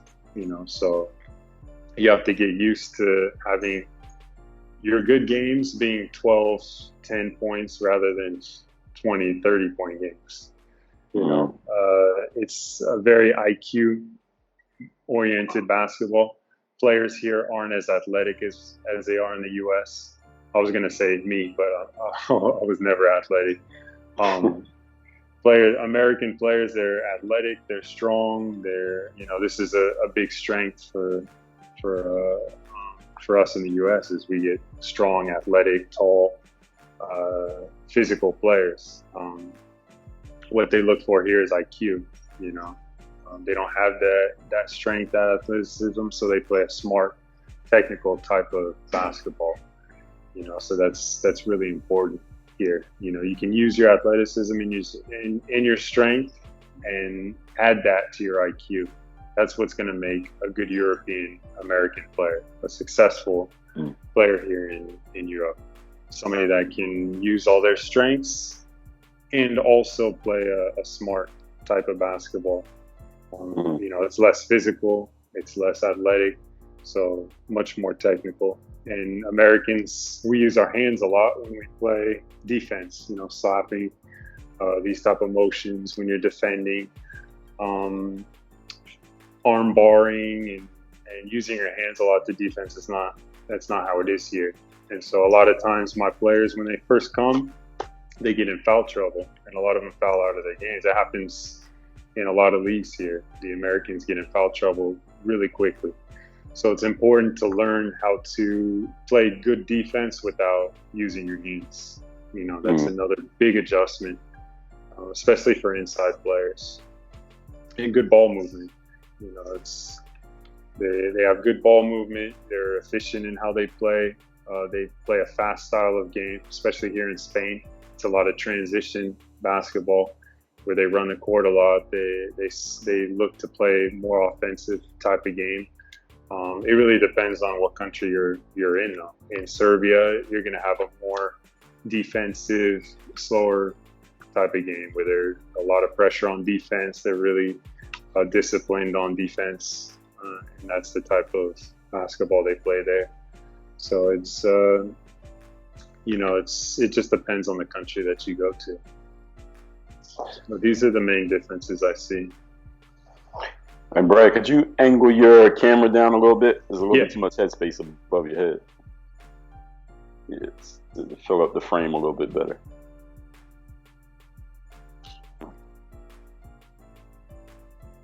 Yeah, that's good. That's perfect right there. That better? Yeah, that's better. All right, so now let's talk about, we going over a lot of stuff here in this conversation. So, Brad, let's talk next steps.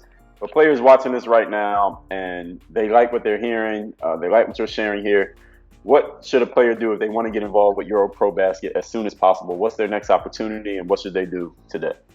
They should just reach out to us. They can reach us by email, by phone, by messaging, via social media. But that would be the first step, go online, check everything out. If you like what you see and you're watching this video and you like what you hear, just reach out to us. We'll be able to give you information about how to get started from there.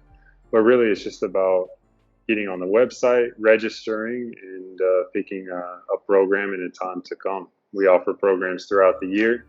The only times we don't offer programs is when there's not good opportunities for players to sign here. So for right now, example, it's March. Not a lot of teams are signing players in March. There are still some teams that are, but we've noticed a big decline in how many players are getting signed in March. So we don't even offer a program anymore during this time period. So okay. When there are programs, there are opportunities to sign with teams. So players who are listening, all of Brad's contact information will be in the show notes here or in the description if you're watching this on video. So you'll have all those links and how to contact them. Brad, if someone wants to work with EuroProBasket, say they want to get involved on the training side or the coaching side, and they want to work with you guys in some capacity, is that a possibility, and how do they go about it? It is a possibility. It's definitely much more possibility if that person is a European citizen, because like it is here with teams, being a European has its benefits for work, having a visa, having your social security, being able to work here legally is really important for us. If we get an American, first of all, they have to apply for a visa.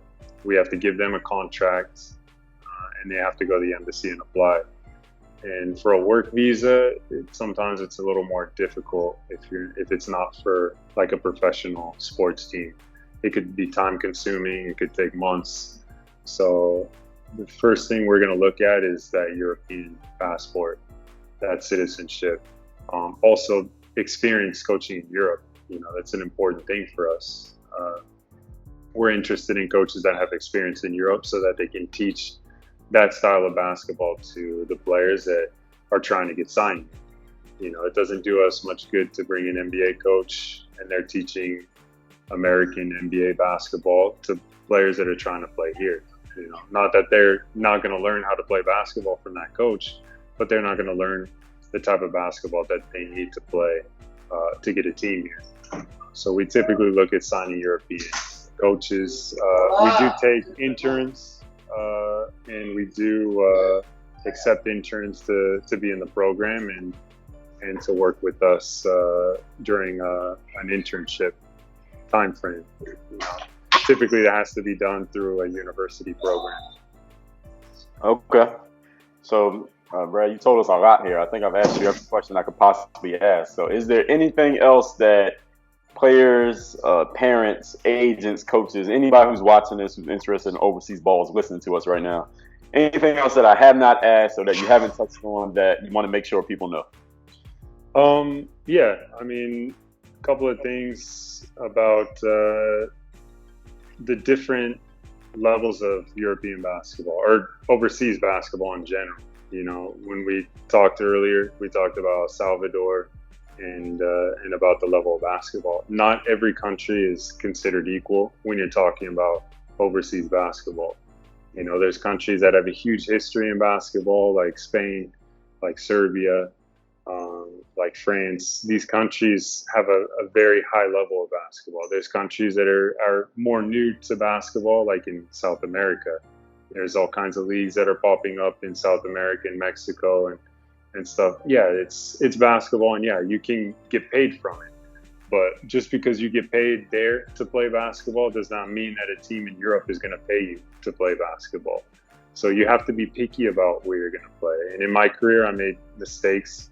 I didn't have the right the right advice on where I should be playing as a 7-footer. I thought I should be playing in South America because that's where my agent sent me. But the fact of the matter is there's not too many 7-footers playing in South America.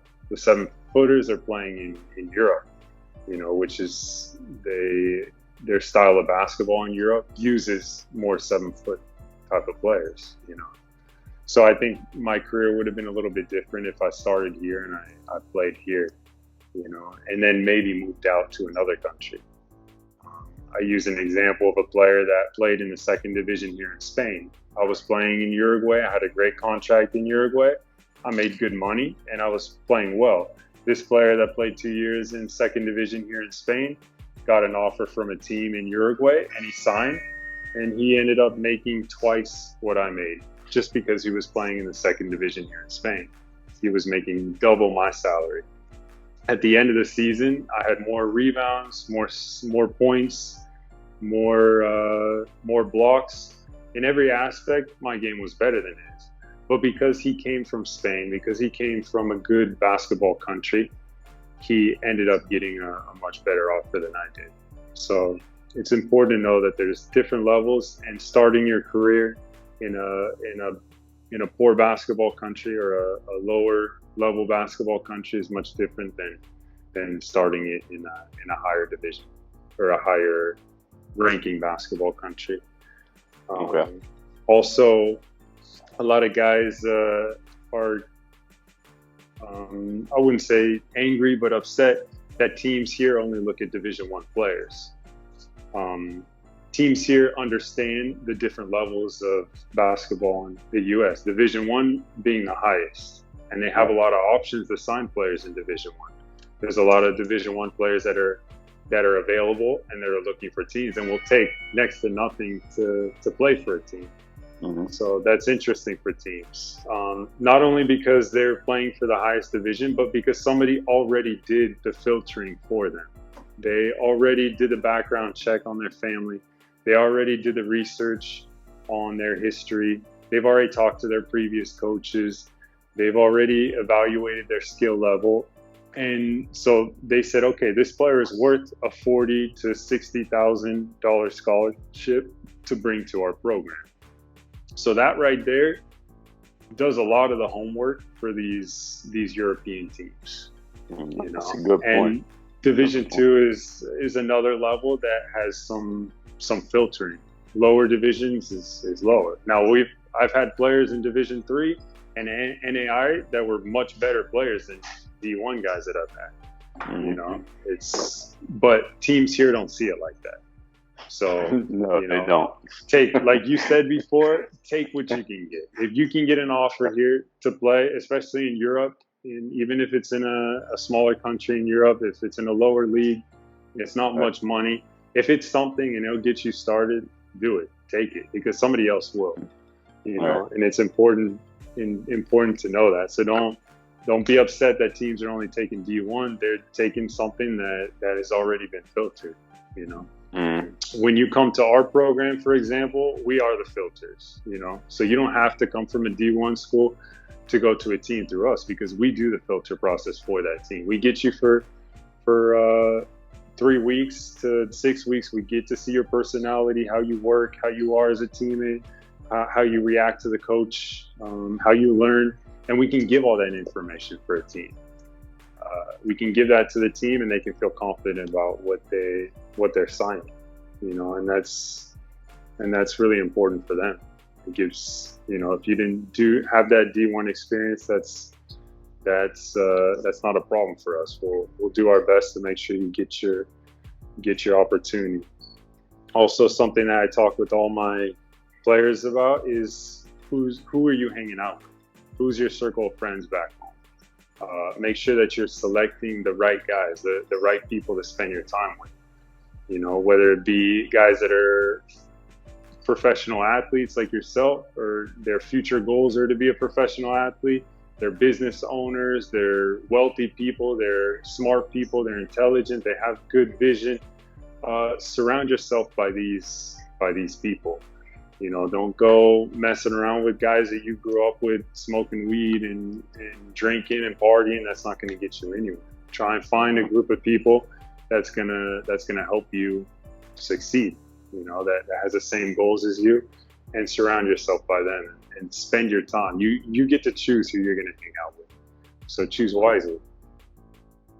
These are the same things I talk about with my players here. I think it's really important for guys back home to really look at this as a good step in their future. If they want to make playing basketball a career for them, these type of things are gonna really help them. So that's about it for me. Okay, well, I mean, 2.5 hours of this, I think you've given people a lot, so I really appreciate this. What is the quickest way somebody can get in touch with you? If it was just one medium to get in touch with you right now, what is it? Probably the best way is by email. Just shoot me an email and. What's the email address? Somebody who could write it right now.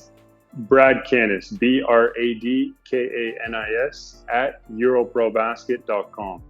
Right, and just send me an email there that goes to my personal email, and you'll get a response within 24 hours typically.